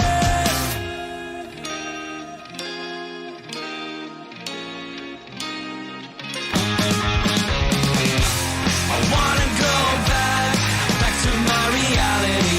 Wanna go back. I wanna go back to my reality. Wanna go back. Gonna go back. Gonna go back. Gonna go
Welcome back to the Storm Stream. Here we are with DreamLeague Season 19, continuing with our last series of the day. Tundra dispatched with OG in some classic style with their Skitter, Naga, Siren, Lacoste, and continuing their win streak against OG. What changes would you like to see from OG coming into this next one? Maybe a bit of a standard draft, this type of a draft. Like, they executed it nicely for the first 15, 20 minutes of the game, even 25. They were all over the place, getting the kills, like bringing numbers. It's just it's so hard to siege. It's so hard to go for the towers. Like, you need to be able to get the pick off. And when it comes down to scaling in the late game, like, there's a reason why we don't see these heroes too often. Like, Sanking DM, he played really well. It's just what this hero can do. Like, you go into late game, he kind of falls off. It's all about that burrow strike initiation, reinitiate, then get the epicenter going. And itemization from Tundra was really on point. I love the double force staff, the mech, the pipe between two supports, and also the Bloodthorn to tank the illusions. And 33 this time around, not opting to go for Meteor Hammer. They have one, did not want to commit to it. And then you have Ricky from the mid lane. He played really well. 9. Yeah. Kind of struggled until he got a BKB. There was like a 7, 8, 10-minute period where he did suffer because no BKB. And then once he picked up the BKB, things were much more easier for him. Yeah, it's continually getting jumped. You know, OG showing their aggression with the draft they had. Maybe getting a little greedy, though. I think Tiger, an item build that you pointed out, going for that Hand of Midas on the Dark Willow, maybe sort of slowed things down a little too much for them, looking to scale too much. And maybe in a world in which that worked out, we'd be like, oh, that's amazing. But in this one, he got Midas, then he died, 4, 5 times in a row, and didn't really progress. Yeah, it was a rough one. You need to have some kind of a protection for yourself. This is Blink Dagger Midas we're talking about. A lot of gold saved up. I don't want to talk too much about it. I was already negative about it. You know, needs to shrug it off and go for the next one. You know, let's see what happens in the second game. Broodmother, of course, banned out. You don't have the first pick. You have to ban out this hero. And OG banning out Doom this time around and the Beastmaster. Oh, yeah. Tundra, they think that OG caused some issues with IO. Tundra's a team that relies a lot on the laning stage. They're really strong laners, especially, like, if you ask me who's the strongest lane, like just 2 strongest laners, I would probably say Saksa 33 and Bobica XXS. Yeah, very, very stable. And always finding like little ways to kind of weasel themselves out of danger or look for that individual skill to maybe find a pick off. Chu definitely caused some issues there, you know, getting an early mech, healing up the Slark quite a lot with that IO. So I think it's a sound ban. Make sure that's gone out of the hands of OG, who start things off with a Rubik. A very solid pick in its own right, and also somewhat of a deterrent to heroes like Disruptor, who are very, very common nowadays. Yeah. Enchantress is still in a pool. Tundra did pick it up a lot so far in this tournament. So let's see if they stick with it. Yeah, there it is. Oh, what do they pick for 3-3 when Beastmaster and Doom are gone?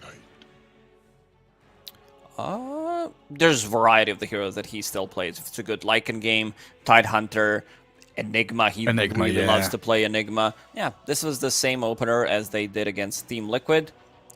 Because they can flex it. They can... 33, I don't think he plays Dragonite.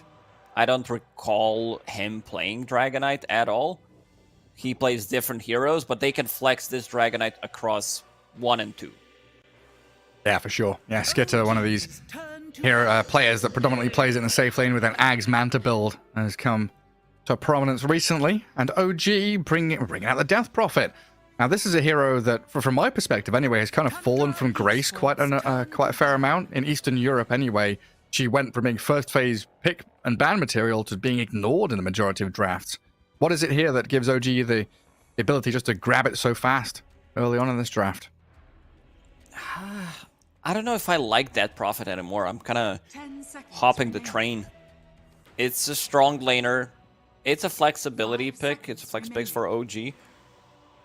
But it feels that the hero just relies so much on Exo that enemy team has like 2 full minutes to play around it. And if you use like a BKB and Exo, and they have good ways to disengage a fight, they have 2 minutes to do whatever they want. And these are the heroes that we talked about, like banning out Lycan, banning out Enigma.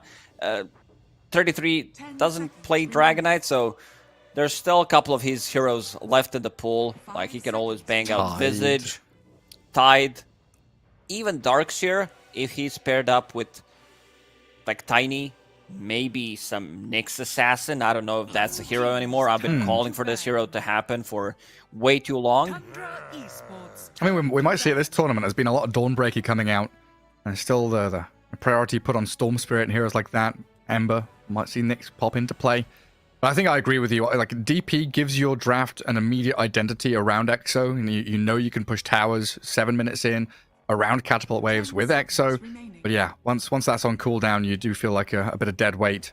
5 seconds. I'm curious to see if they give it to DM, just put it in the off lane, or if it's gonna flex across the mid, maybe even see it dip back into that support role we saw a year or so ago. Right now, Bloodseeker banned out by OG. Does that indicate they want Slark again? Pango? Pango, Yeah. potentially. But yeah, it could be a good Pango game for OG. Unfortunately, they don't have the first pick. Tundra is going to pick for themselves. So yeah, Tundra bans it out. And they get Snapfire a little bit more. This is most likely going to be for Snapfire because other teams do play it as position 3, not Tundra. So this is Saxa's hero.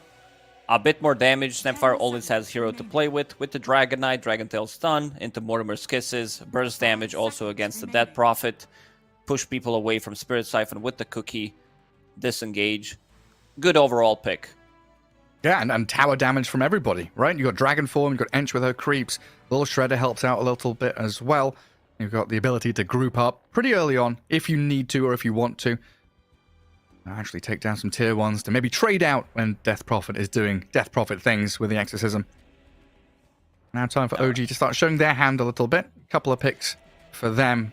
Very, like, I don't know, it's very, very plain, this draft. There's nothing fancy or flashy about it. It's Rubik, it's Death Prophet. We've got a lift, a stun, we've got an Exo and a bit of push. Now a Darkseer adds a bit of purple flair to this Get draft. that Nyx Assassin against Dragon Knight, against mostly Snapfire. I'm down for it. Monkey. No! Wonka's King coming in. So this is going to be the lane. Darkseer plus Monkey King. I mean, they can also flex it. So if this is like some kind of a good game for Monkey King to be played as a carry, but most likely going to be 4. 10 seconds remaining. Yeah, because I guess with the Darkseer pick, it means Death Prophet is either 5 mid seconds or remaining. unlikely position 5, I guess. I saw some team doing position 5 the other. I think it was Hellraisers playing it solo. Yeah. Still feels that hero needs to be played as a core. Okay. And what's up for Tundra next? Still not sure where that DK's heading, so I guess if you want to keep the flex for him, you're looking for your 3-3 hero now, before they all get banned out. Already 4 of them removed by OG. 3-3 getting focused quite heavily. So some of the options you mentioned, like Tidehunter, was still out there. I don't think Tide is an option anymore, now that there is Monkey King that can be flexed, so you will have a good matchup in the lane. I don't think you want to go for that one. Does Visage feel any better? Visage Snap? They could. I mean, you could still pick. Oh. What about a Primal Beast? I don't recall him play. I'll just check. Yeah, he didn't play Primal Beast yet in the DPC, and I don't think he played Primal Beast so far. Oh, you're right, yeah. It was 9 playing it mid all the time, wasn't it? Yes, exactly. So all the reserve time gone for Tundra. You said that they have tower damage, they have everything. And we'll get the Lifestealer, which means the Dragon Knight will be on the mid lane. This is where they do it. This is where they put Dragon Knight in the off lane. They completely screw with everything. I'm pretty sure that 33 is a capable player. If he can play micro heroes, he can play Dragon Knight. Yeah. I think my mum could play Dragon Knight. Just put the stun on them. Dragon Tail, and that's all you got to do. Maybe Tundra, buy a Meteor very Hammer. Easy to execute draft. Lifestealer has one button to click until he gets to level 6. Dragon Knight as well. Enchantress, Impetus, Enchant. You know, it's a relatively easy to execute draft from Tundra. Yeah, quite straightforward. And all very good at staying in the lanes. Enchantress going to bolster your safe lane with that Lifestealer. Snapfire is always very good at trading blows with the enemy safe laners and keeping things good for 3-3. And of course, Dragon Knight is just the epitome of lane stay. He's got that Dragon Blood, so no one can really shove him out of any kind of lane matchup. Last couple of bans. What more can you have for 3-3? Do they actually just ban 2 more 3-3 heroes? If they decide to ban like Visage, Tundra Esports. Tidehunter, this is it. Okay, so this means that Monkey's most likely going to be 4. Does 3-3 play Dawnbreaker? OGs. Not that I recall. Let's see. Checking Dota buff. What is he going to play? What's another Zoo hero? Chen. Let's. He did that a while back, right? Like 2 years ago. He's playing the offlane Chen. That's a bit of a meme, but he's running out of options now. Yeah, OG really scratching their heads thinking, what could he possibly do here? What Zoo heroes are still out there? Just buy Helm of the Dominator on anybody. Tundra has last pick in this one, so they could flex this Dragonite. I'm sure he can play it and then get a better matchup for the mid lane if they feel like it, but I feel that Tundra doesn't really flex their heroes as much as the other teams do. You know, once you see a hero, that 33 is going to play it. Same goes for 9. Yeah, once they pick it, you know where it's going, pretty much. I don't know. There's some kind of weirder ones out there. I mean, whoa, Nature's Prophet is still out there. Is that a hero that looks at all good here? For 3-3. It's a micro hero.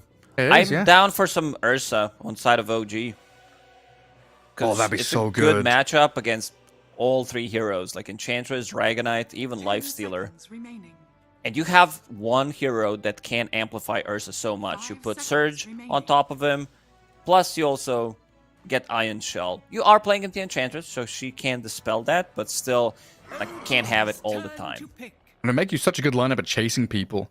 Like DP, Surge on Ursa, yeah, you're right. Primal Spring. If you catch someone out, you just keep chasing down the remnants of the team fight very quickly. Terrorblade is also another one that they can bang out. Even Drow Ranger. Like, there are multiple options for OG, so... Tundra banning out Slark, banning out Faceless Void. They have like nothing to control. It would give them so much more team fight if they decided to go with the Faceless Void. Well, there's the Ursa. You wanted it. Yeah, it's a very good Ursa game. That Lifesteal left things a little bit exposed there in terms of hero matchups, but this is the fun part of the draft now. We get to see exactly what Tundra have in store for us. What is that 3-3 hero that's coming? Do they swap things around? Do they, outflex the flexibility of their draft? Or do they have something a little sneaky for 3-3 to play? It's a Viper! Okay. I was thinking about Venno, but then you are playing into Darkseer, so he can surge people away. I mean, Viper is the same one, but he is the lane dominator against Ursa.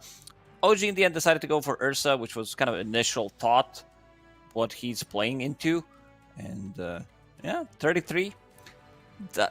They do have a stun in the lane with the cookie, but you would want to have a melee position for most of the time. Whether Nyx, Tiny, something like that, the Earth Spirit, depends which heroes your position 4 player can play.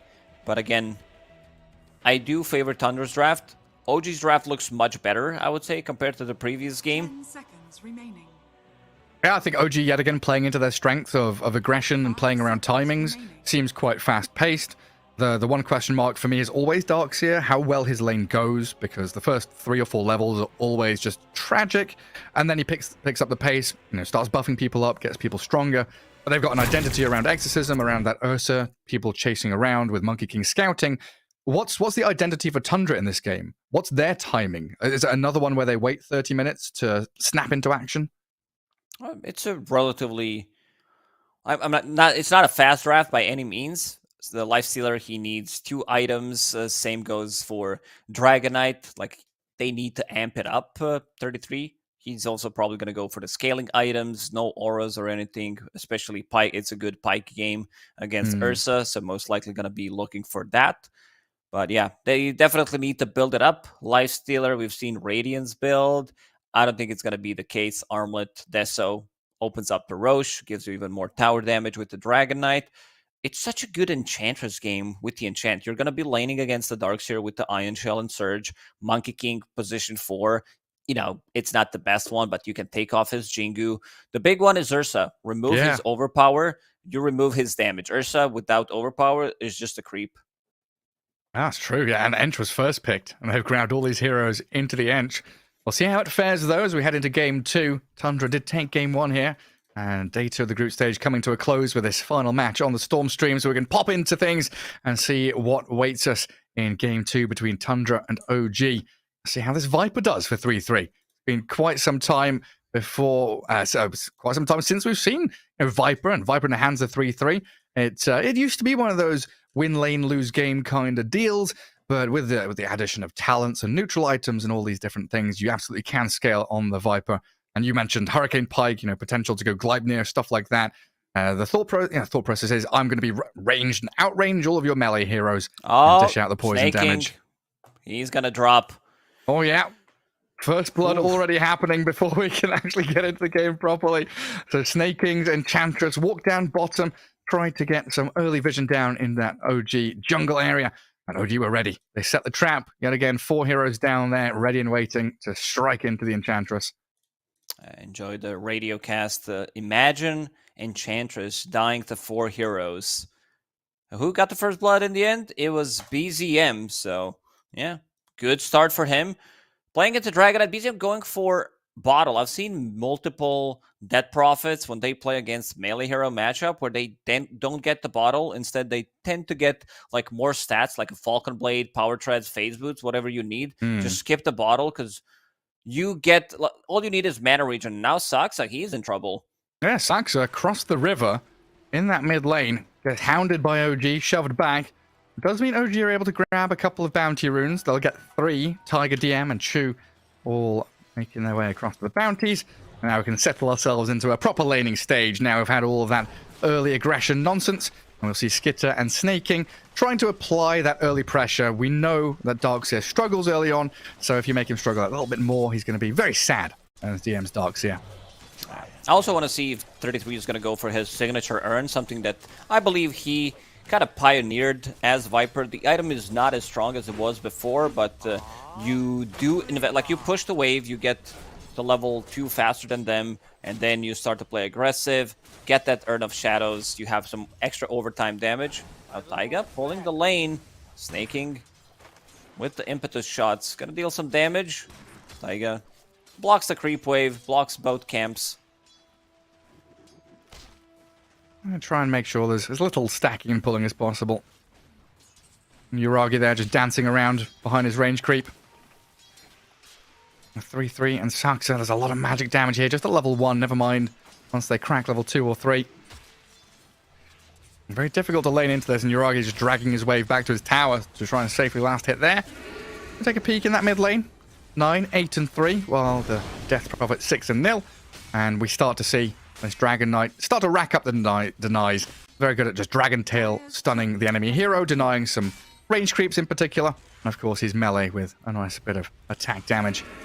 That's why I wanted to see maybe BZM going for more of a right-click oriented build rather than getting the bottle, because Dragonite also doesn't get it. He doesn't rely on picking up the water runes, so he just goes for straight treads, and look at his damage. He also reduces your damage with the Breathe Fire, so that means you're going to have trouble CSing against him. Just puts a second point in Dragon Blood, and I don't think we need to look at the mid lane anymore. This is just going to be a farm fest. Can't really kill each other. Point in Spirit Siphon, Dragon Blood.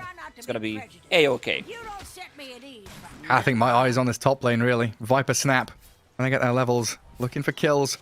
Snake King's going to be bodyguarding this Lifestealer. Monkey King can't really do too much about it until they get their levels on the Darkseer with the extra points in the Iron Shell to actually do damage there, because like you see top, Scatter Blast with the poison attacks, and Chu under fire and losing his life, ticked over and killed under tower. They can't finish off Uragi, but they've put him in a position here where he's half HP and can't really come close to wave. I saw 33 going for Urn, but decided to swap things around. Gets Wraith Band, puts the second point in poison attack, and now more pressure on Ursa. Uragi, very close to Ring of Health. Will be going for the Battle Fury build, pretty standard on Ursa nowadays. I see from time to time, just someone goes for the Fusel Blade, think it's good, it never ends up well. Yeah. Specialist item nowadays. Viper 13-3. This is going to be a beastly Viper performance from 3-3 already, just judging by the laning stage. 9 playing pretty forward here, but BZM has that creep wave under tower, so we can secure a few last hits. But look at how annoying this is. Dragon Tail, oh, doesn't get the deny, but doesn't get the last hit either. A pseudo deny from the Dragon You're so Knight. easily entertained watching Dragon Knight play Dota, Gary. It's the simple things in life, you know? A good piece of bread with some quality butter, that's all you need. I'm down for it. Nice and simple. Life Stealer, having a good time in this bottom lane. Sanks are being Taiga. chased. Oh. Yuragi, right on top of this Snapfire. He fairy fires. What's Sanks going to do? He's got Scatter Blast in 2 seconds. He's just trying to buy time here, right? Oh, Plants the looking to tree. escape. Plants the tree, hides in the trees. But the Earth Shock and the final swipe is there. And yeah, it's a kill on Saxa. A little bit of money going into the pockets of the Ursa, but he's away from the lane. He's losing his waves, and Viper is continually free farming and 10 denies on 3-3. He did invest. Planted branch, 50 gold. Fairy Fire, 70 gold. So 120 gold down the drain. Bought a little bit more time for Viper, as you said, to get some CS. Getting solo XP. This is level 4.5 Viper. He's almost same XP as some mid laners at the moment. Yeah, have fun dealing with him. I guess the one upside is Viper is not the best tower pusher, so even if he kicks you out of the lane, he's not the best at hitting objectives. Will need the catapult wave and maybe a little help from his team to actually take down objectives. And this feels like one of those games where the laning stage is going to extend a bit more. People are kind of stuck in the lanes. Oh, As what Taiga, a play from 9. nice.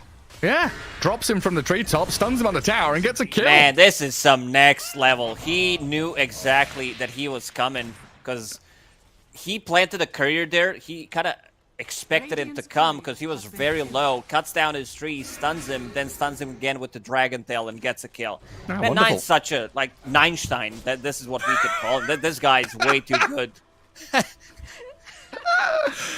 Oh my god. It's like once per game you have one of these bangers that just comes out of nowhere. Yeah, I was not expecting. Have you used that before? Are you recycling No. jokes again? No, that's the first time. It's not allowed. No, No, not allowed to recycle. Not allowed to jokes. recycle jokes. Jeez Louise. I mean, Taiga, he's Saxa. moved up top now. Yeah, wants a piece of Saxa. DM dies bottom to Snaking, and the cookie forward actually turning on Yuragi. Saxa 3-3. They want this Ursa, but I Four don't think they stacks. can stick it. He's going to be okay under tower, especially handed regen by Chu. So Taiga chasing 3-3 away from the lane now, and OG fully tri-laning top to protect their Ursa warrior.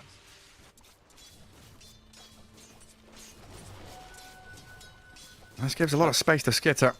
I was about to say the same thing. And his gauntlets. Triple gauntlet lifestealer.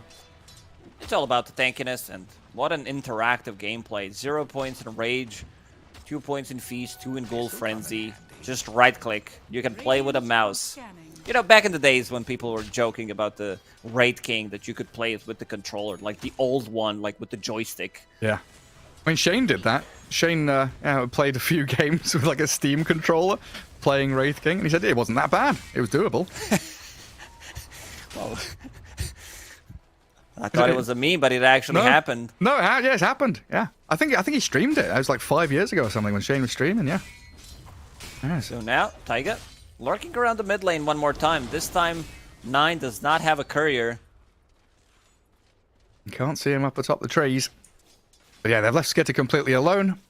Darkseer's cutting waves, but Enchantress continually tracking back to deal with him. And Snapfire maneuvering into position again top, but under dire vision. So Yuragi knows this is coming. While DM slowed to a crawl. Doesn't have Surge. I'm assuming Snaking already dispelled it with the enchant. He's going to go for the TP attempt. Input a shot with 9 nearby, but they don't get close. the damage. And meanwhile, top lane, again, Chu and Yuragi are there. With Tiger's help, they'll aim for Saxa. Finish him off with a bound strike. Taiga, for now, he's roaming. 33 is level 5.5, about to crack level 6. Taiga hiding, but here comes BZM. Yeah, DP making her first appearance in the game, really, outside of that lane stage. Goes straight for 3-3. Big kill here on the Viper, and they'll get it. Just finish him off with a Crypt Swarm, trading out for Tiger. So at least something going the way there of Tundra. I'm looking at the mid lane. They're starting to put more pressure onto the tower. Saxa's even here. Oh, they get that illusion rune, so extra damage onto tower. Wild Wing Ripper as well from Snaking. So hard to contend with a Dragonite who just sticks in the lane, though. You can't boot him out, and he's always there. You leave your lane for a second. That tower takes a tremendous amount of damage. Saxa has already made a couple of large stacks over on that left side of the map, so we could potentially see any number of Tundra heroes coming here to clear it out. And Tiger, he sees Snaking, but judging by the ping there from Snaking, they know the Monkey King's lurking around as well. But a pretty calm laning stage from Tundra, honestly. They know that this Viper has unsettled OG. They forced them to not only tri-lane, but basically quad lane now, sending the DP up here. A lot of resources being expended just to protect Yuragi. And this means Skitter, free time. 9 free time, top of the net worth, looking very strong right now. And a cookie play from Saxa top. Saxa will take this trade. Yeah. He'll die. But if they get 3-3, it might be worth it for OG here. Kill off the Viper, 9 is in, but the Exo's still going, and this is a dangerous place to be. So 2 kills going to go the way of OG, as long as they can keep tabs on Saxa hiding in the trees. They'll finish him off, and BZM comes out with a double kill. I think OG got 1 extra kill. 33, coming back there, tried to take a fight. Dragonite was also TPing. Now Dragonite with another Dragon form, Snaking. And Tiger can't even dodge it, Mischief. Not available, and this is going to be a tower. You have rally damage. 9 will finish it off. This is his Blink Dagger. 10 minutes into the game on top of Power Treads, and now he can start to play with the Snapfire. Snapfire only level 4, needs to buy a book, get herself closer to level 6, so you can land this combo, go for the kills. That Prophet definitely dies when they land it. Skeeter in this bottom lane, just chilling. Decided to finish off his armlet and might be going for Radiance. This could change. Skeeter still saving a point. 4 plus 2 is 6, plus 1 is 7. Always have to do it manually to understand that he doesn't have a point in Infest and just gets it now. It's just with his armlet. I don't know how OG can withstand this. They've left him alone for far too long. I mean, Ursa, yeah, 4k net worth. They're starting to pick things up a little bit, but needs that Battle Fury timing, and it's still going to be quite a while until Yuragi's at that point. And this means Tundra can just bring heroes top, kill off the Rubik, start pressuring that top tower at the same time as they're shoving down bottom. Tiger will jump in with BZM towards Snaking, try and finish off this Enchantress, but with an Infest there, Snaking is perfectly tanky to withstand the blows they throw. And this map is just getting super small. Like, OG, with the Darkseer, feels like they're playing 4v5, basically. Pretty much, and the cores are farming. I see big difference between 2 carries at the moment. Ursa will close the gap once he finishes off that Battle Fury. Is still far away from it. Well, OG feeling like they need to do something drastic. Next Exo's coming up in a couple of seconds. So BZM smokes with Tiger. They've got the Wukongs ready as well. Quite a lot of damage they can output if they can find the little choke point to do it in. And a Boundless Strike to start off on 9. They'll chase him down. Half HP Dragon Knight turns to stun the DP. Now they're focusing on the Rubik with 3-3. 9 still alive, running away. Crypt Swarm hits though, and now the kiss is coming. BZM has the ghost still flowing. 3-3 standing and fighting inside the Wukong's command. The kisses, a lot of damage with BZM. He's still alive. Gets away. Barely survives. Back in the fountain, and Tiger just stands there with the statues hitting Snaking. What a play from BZM. Manages to TP out, has some extra stats coming up from that pig pull, gets the Spirit Siphon. Without Dragon Knight, they really don't have stuns, because Saxa wants to keep the distance and wants to be able to use the Mortimer's Kisses. Was a little bit late to the party. Still a steady 2k gold lead for Tundra. Snaking, he's the one being pinged out, but here comes Saxa. BZM also arriving, 2-man silence. Trying to catch out this Enchantress, but a cookie disengages from that latch of the Spirit Siphon. I will be able to kill off the little creep they had there. A little bit of a vac there. I'm not sure who was using it. Which Eric. team? Yeah, Eric. Execute Eric. I don't know who Eric is, but I'm sorry. Taiga on top of the trees again, scouting Saxa, so this will get de-warded and they will get a kill again on him. The stolen cookie. Placing Tiger in a good spot there. A wicked 6 streak for BZM now, so picking up the pace on the Death Prophet as she hits 2nd place in the net worth. And even though 3-3 had like the perfect first 4 or 5 minutes, it felt like he slowed down a bit. This lane not really placing in B as OG have quad laned him. Pretty much, he was thinking about getting boosted travel because he was off to such a good start. Now changing things around, going for the Dragon Lens. And thinking about power treads, maybe he can sneak in boots of travel, because Viper is that really sluggish hero, can't really move. You want to TP rotate, rest of the team, they want to play it together. Warmer's Kisses, ready in a couple of seconds, they're waiting. OG is smoking themselves too. 9, Blink Dragon Tail into Kisses. Could blow up Uragi here if they make the go with a cookie and the Kisses. They land and chain stun. Beautiful execution. And the Kisses launched over to the left-hand side too. Tiger from the high ground lands the Boundless on the Enchantress. Saxa trying to cut him down from the trees. Tundra will come out of this unscathed, and they might go for a second jump. They do. Blink in, stun the DP, but the wall, the vacuum, nicely placed by DM inside the Wukong's command. Tundra might have gone a step too far. 3-3 and 9, backing up, flapping their leathern wings. Gets away from OG, who spend everything for no kills whatsoever. They are also limited on stuns. They have Boundless Strike, which is level 1. Same goes for Lift. They even missed the Boundless Strike. Snaking, chasing Chew back as well, as Skitter finally shows his face. Yeah, the Lifestealer's here, boys. He stole the Infest. Not fast enough. They stun locked him. 9 needs to be active. He's been so far. Picking up that 10-minute Blink Dagger. And thinking about what the next item's going to be. Has that shard queued up and picks it up. So a bit more burst damage, something that can kill Darkseer Illusions as well. I see that Skitter's going for Radiance. You are playing against Ursa, which is good, like the miss chance. But then again, you're playing against the Darkseer, so Darkseer will be looking to make an illusion off you, get that Radiance inside the fight. Ooh, Vacuum misses on a mid lane. Yeah, trying on that Enchantress. Can't quite get there. Stolen enchant from Rubik. See what he does with that. But currently 9 pushing out top. And Saxa getting eyed up down bottom. Boundless, Spring. Shot from Uragi, but now the backup's arriving. Cavalry's here in 3-3.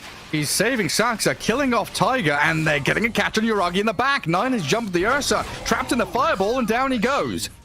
Tundra sees Saxa in trouble, so they come in to save him. They need to have another hero. I think the DM needs to be bottom if they're making the plays like this, to have a bit more sustain from the mech, bail him out of the trouble with the Surge, have extra damage from that Ion Shell. This is also Ursa that just finished off his Battle Fury. It's relatively late Battle Fury, 16 minutes, gonna be dead for another 10 seconds. And yeah, they will also have Break Mechanic, which is great against Ursa. Oh, 9. No Fury swipes. Straight in again. Chew, so close, but so far destroyed by this jump in. Snaking, yes, dead to BZM. Oh, and 9 getting charged down here. The Iron Shells, a lot of magic damage stacking up against this DK. That's pretty good for OG in the end. They spend Exo and Wall, but if they can shove this to tier 1, they're going to get that slight advantage, the little edge they need. Getting that corrosive breath as well on top of the tower. Walls have been on point from DM. They just need some kind of a follow-up. 33. It's OG's He's trying to fight. No infest. Constant aggression, but Tiger so weak against this lifestealer who munches him. They do lose 3-3, and OG's aggression is paying off. They're moving swiftly across the map and finding pick into pick. 2 kills mid into tower, into a kill down bottom. Every single time BZM joins a fight, he's the one getting the last hit. He's 9-0-0. No license to assist this time around. He's getting all the last hits, isn't he? And what's he like net worth-wise? Top. 9,000 net worth. Over, in fact. Kaya Sanj working on BKB and hunting Saxa in the trees. Where are you going? Where are you going, Granny? You got a little alligator flopping around, wobbling his tail. See you later. They can't really catch him. And now the DK comes in. Chew, step too far, has been baited and dragged into the grasp of Tundra. Uragi was eyeing up Snaking, but he pops his drums and dances away. There's some really good spells to seal in this game. Breathe Fire with Fate Bolt Reduction. It's quite a lot. Nether Toxin, when you can break both Dragonite and Viper Lifestealer as well. So that's a valuable one. Anything from Snapfire is going to be good. Also, if you steal Dragon form, you have Fireball without even having a shard. Oh, do you? That's cool. Yeah. Radiant's middle tower is under So I guess you can have multiple dragons then. The Wall Dragon, the Rubik Dragon. Dragon Lance. Yeah, you Start need it building against this Viper and the Dragon Knight. Well, looks like another situation where Tundra kind of waiting for this 9 BKB and the Skitter Radiance. That's when they'll start feeling much stronger again. under attack. OG looking for that Diffusal Blade on Monkey to start scaling on Tiger a little better. And they've hit their stride a little bit now with Uragi having Battle Fury. His scaling becomes much more apparent as he accelerates his farm through the ancient camps and into the jungle. I'm very worried for OG in these next, 2 or 3 minutes even, because 9 is just finding jump after jump. DM's Darkseer dead before he can cast a single spell. BZM trying to trade blows with 9, and Uragi arrives. Fury Swipe stacking up, and my goodness, they've got quite a bit of damage there. Tiger with the Boundless going to catch on the Snaking, chase down the Enchantress, but Great careful, cookie. Sax is there with a 3-man cookie. Kisses launched in onto the Nether Toxin, and oh god, Tundra have just sliced down OG.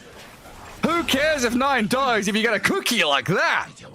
Ooh, that was beautiful. And immediately follow up by Nether Toxin, Mortimer's Kisses, Lifestealer shows up, the Radiance Burn. Oh man, what an execution from Tundra. OG again overextending, going way too deep. They try to chase down, but didn't happen. And Snaking, he's enjoying himself. He's the most farm support in this game. Does have Bongo Boots. Going into 4 snaps next, just a recipe away. Man, like you've been saying, you're a big fan of this Enchantress, kind of a sleeper carry in a lot of regards. Once you get up the levels, get yourself a Hurricane Pike. It's no joke how much damage you can do. Now we've seen from Ace, right, the offlane Enchantress with the Ags Rush, a ridiculous amount of DPS from impetus hits. Siege Creep, chasing Snaking. I miss the good old days, Enchantress taking over. Do you? Siege Creep unit. No, I'm just being No. sarcastic. And then killing your tower 3 minutes into the game. Well, what was it? It was the... Oh, we'll have to come back to this in a second, I think, because OG are readying themselves as 9 jumps in. They're trying to bait DM, 4 staff off to the side, but the Lifestealer can't finish the job. The Greaves are there and the Wukong's down. Tiger inside the big old circle, and Uragi aiming for the Lifestealer. Oh, Skitter cookied away, but no Infest to play with. Has to try and armor himself out of there as Enchantress offers herself to the OG gods. Dies a brutal death. So all the ghosts and right clicks that come her way. Why do Viper and Dragonite look the same? It's just different colors. And slightly bigger. That's what I mean. That's what when we were talking about the Rubik stealing dragon form. They need it against the double dragons on Tundra. 2 dragons against 2 dragons. Balance. But yeah, you've caused some trauma in my brain now. I've remembered the 6-minute 20 Enigma jungle, Helm of the Dominator, take catapult, kill 2 towers kind of stuff we used to have to deal with.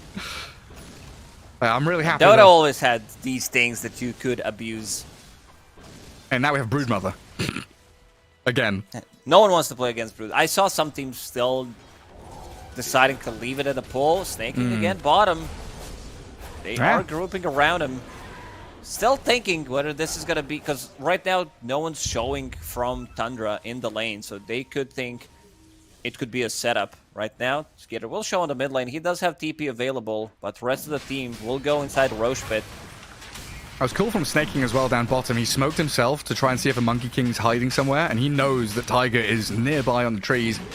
So just slip away. Well, like you say, the rest of the team back in the Roche Pit, grabbing that Aegis for themselves. But yeah, I think with that Broodmother point, I think there's certain teams you can get away with it. Like in Eastern Europe, we saw Team Spirit doesn't really play Brood. So when you're against Spirit, knowing Collapse doesn't really do it, you can maybe let it go through the draft and try and steal it yourselves. But otherwise, it's, oh my god, the jump, the bait, trapped in on Tiger. 3 heroes down bottom, set up by Snaking again. He's always there. He's very involved.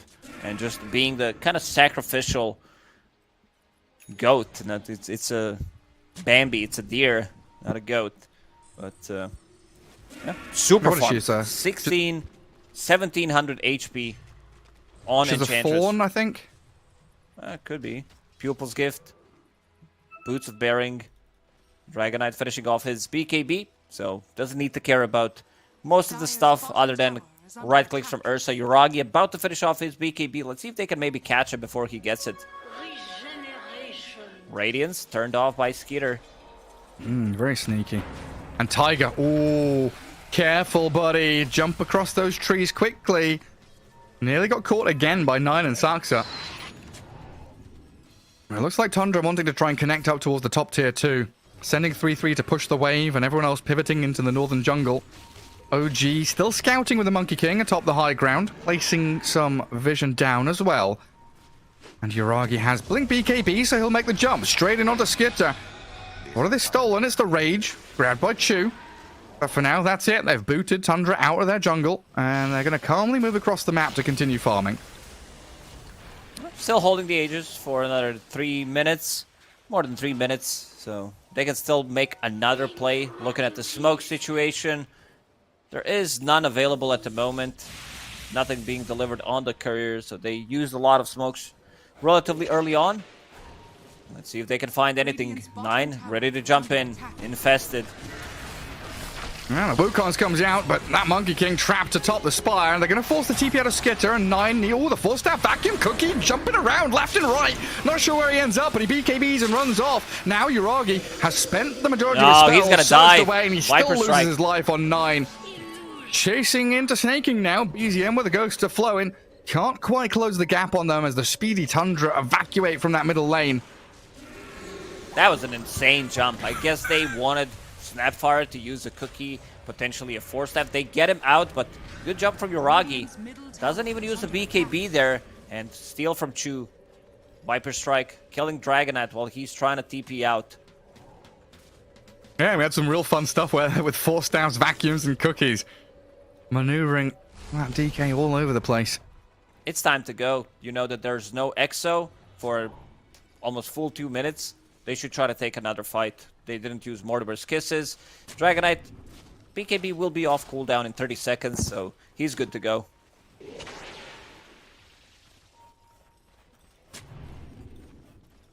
Out across the map they head. I'll see a couple of heroes mid.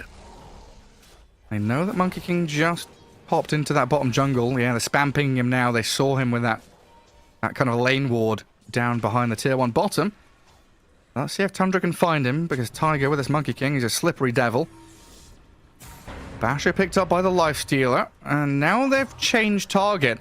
They want to try and find DM, and oh, what a play! The preemptive cookie into Blink Stun. Chain disable DM. He gets off the surge in the vacuum, and he runs. Run, run, run! Can you get away from Skitter? The big golden Lifestealer's coming for you, and a couple of munches would have taken him down, but oh, he jukes himself, gets through the trees, finds a creep wave, and the Breathe Fire is there to finish him off. Space created. Just kidding. They still didn't kill the tier 1 tower here in the bottom lane. 27 minutes into the game with the Death Prophet on the team, which is rather surprising, considering that the game right now is pretty even. Taiga, he's been in this bottom lane for a long time. Scouting things out, you mentioned the Diffusal Blade that he's going for with the Wukong's command. Vacuum, to keep them inside. This is a lot of team fight from OG. Here's the Lifestealer bomb. Courier has been killed. DM saying Lifestealer's missing, and they are pinging them out. Yeah, they have that Observer Ward scouting DK moving. There's a lot of damage on the ground from Tundra. Again, Taiga, can they catch him? This is Cookie with the Shard, Mortimer's Kisses, Viper, Nether Toxin, Fireball, Radiance Burn. He gets a D-Ward, he gets a Bounty Rune, but he's going to find death as well. The 9 is there to close him off at the pass, make sure there's no escape for the Monkey King. But yeah, you're right. Tier 1 bottom still standing. Tier 1 top still standing. Tundra have just been playing in that enemy third of the map so often. OG haven't been able to break ranks and get across the river too often. Abyssal Blade on the way soon for Yuragi. Needs a bit more gold for it. And that's going to be Such a vital item to lock down the Lifestealer. As you were saying at the end of the draft, this counter, the Ursa against Lifestealer, you can bring him down quite quickly with your physical burst damage. Lifestealer going for Aghanim Scepter.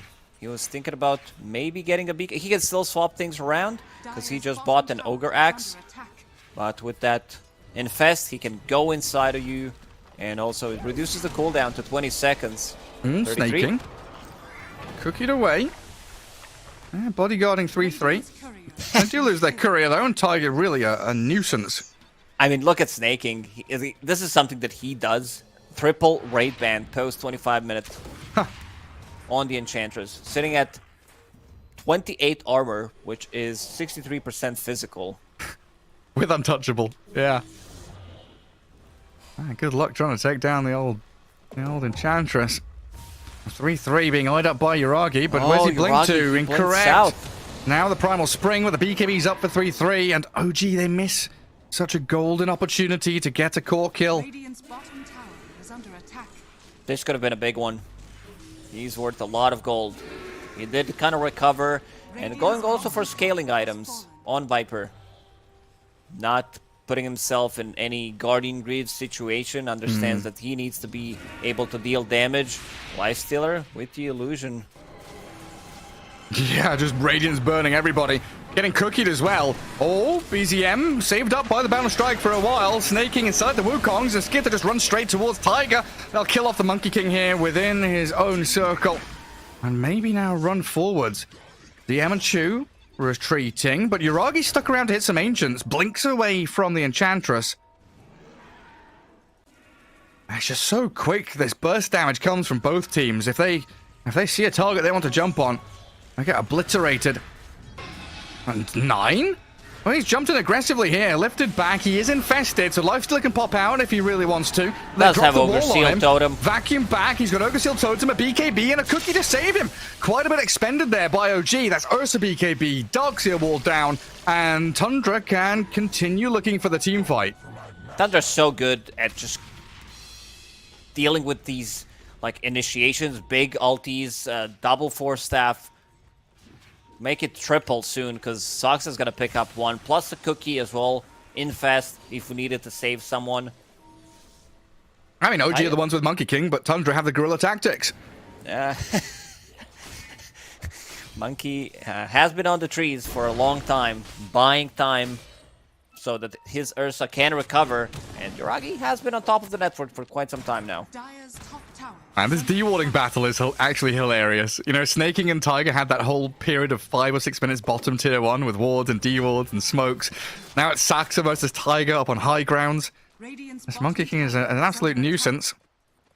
He hasn't really been able to transfer that annoyance into anything bigger. BKB Nullifier next up for Tiger. We'll see if he gets there. And 1 minute for Roshan to respawn is what everybody's looking at right now. Yeah, I'm sure Tiger can farm it. Just needs another 45 minutes to easy. get his BKB and Nullifier. Yeah. He knows what he's going for. Okay, that's something. Ursa does have that Abyssal Blade that you talked about. So, can lock, Lifestealer, get on top of him. Skitter's very close to Ags. Just 100 gold away. If OG... Ooh, the scan didn't connect. But look at the top lane. Hellbearer creep dies, gives that attack damage to creeps, and they're gonna do it. This is the shadow tactics that you talked about, the shadow push. The ghost push, yeah. I like shadow push better though, actually. Oh, I'm a fan of that. We're stealing that one. But that could have been a massive fight for OG if they kill a hero or two, transfer that into Roshan. Aegis on Ursa feels very good, but Tundra again very, very defensive, very patient with their positioning, and now smoking up as 5. Gathering up in the mid lane to clear the wave. Might have shown their hand a little bit. But OG also very defensive, waiting in their base as Roshan respawns and smoke breaks. Tiger, oh, we saw them. And Tundra don't exactly know where the Monkey King is, so they're retreating. Some big upgrades now. Dragonite would definitely love to be level 18. Have that extra slow, especially against Ursa and Death Prophet. But Tiger, he's a ward. He's top of the hill. Been sitting there for quite some time. Manages to get out of the trouble. 3-3 starts a little bit on Roshan. I don't want to commit to it just yet. I'd much rather a pick off into that play towards the pit. Meanwhile, the rest of OG gathering up the remnants of farm on the map. DP and Ursa down bottom, looking to pick up a Scythe of Vice on that Death Prophet. And Yuragi wanting a Silver Edge now to deal with the Dragon Knight and the Viper. As Roshan is starting to be attempted by Tundra. I'll see if this is a signal for OG to snap into action, because Tiger sees them doing it. He's atop the trees, but 9 cuts him down. The Quelling Blade, 34 minutes in.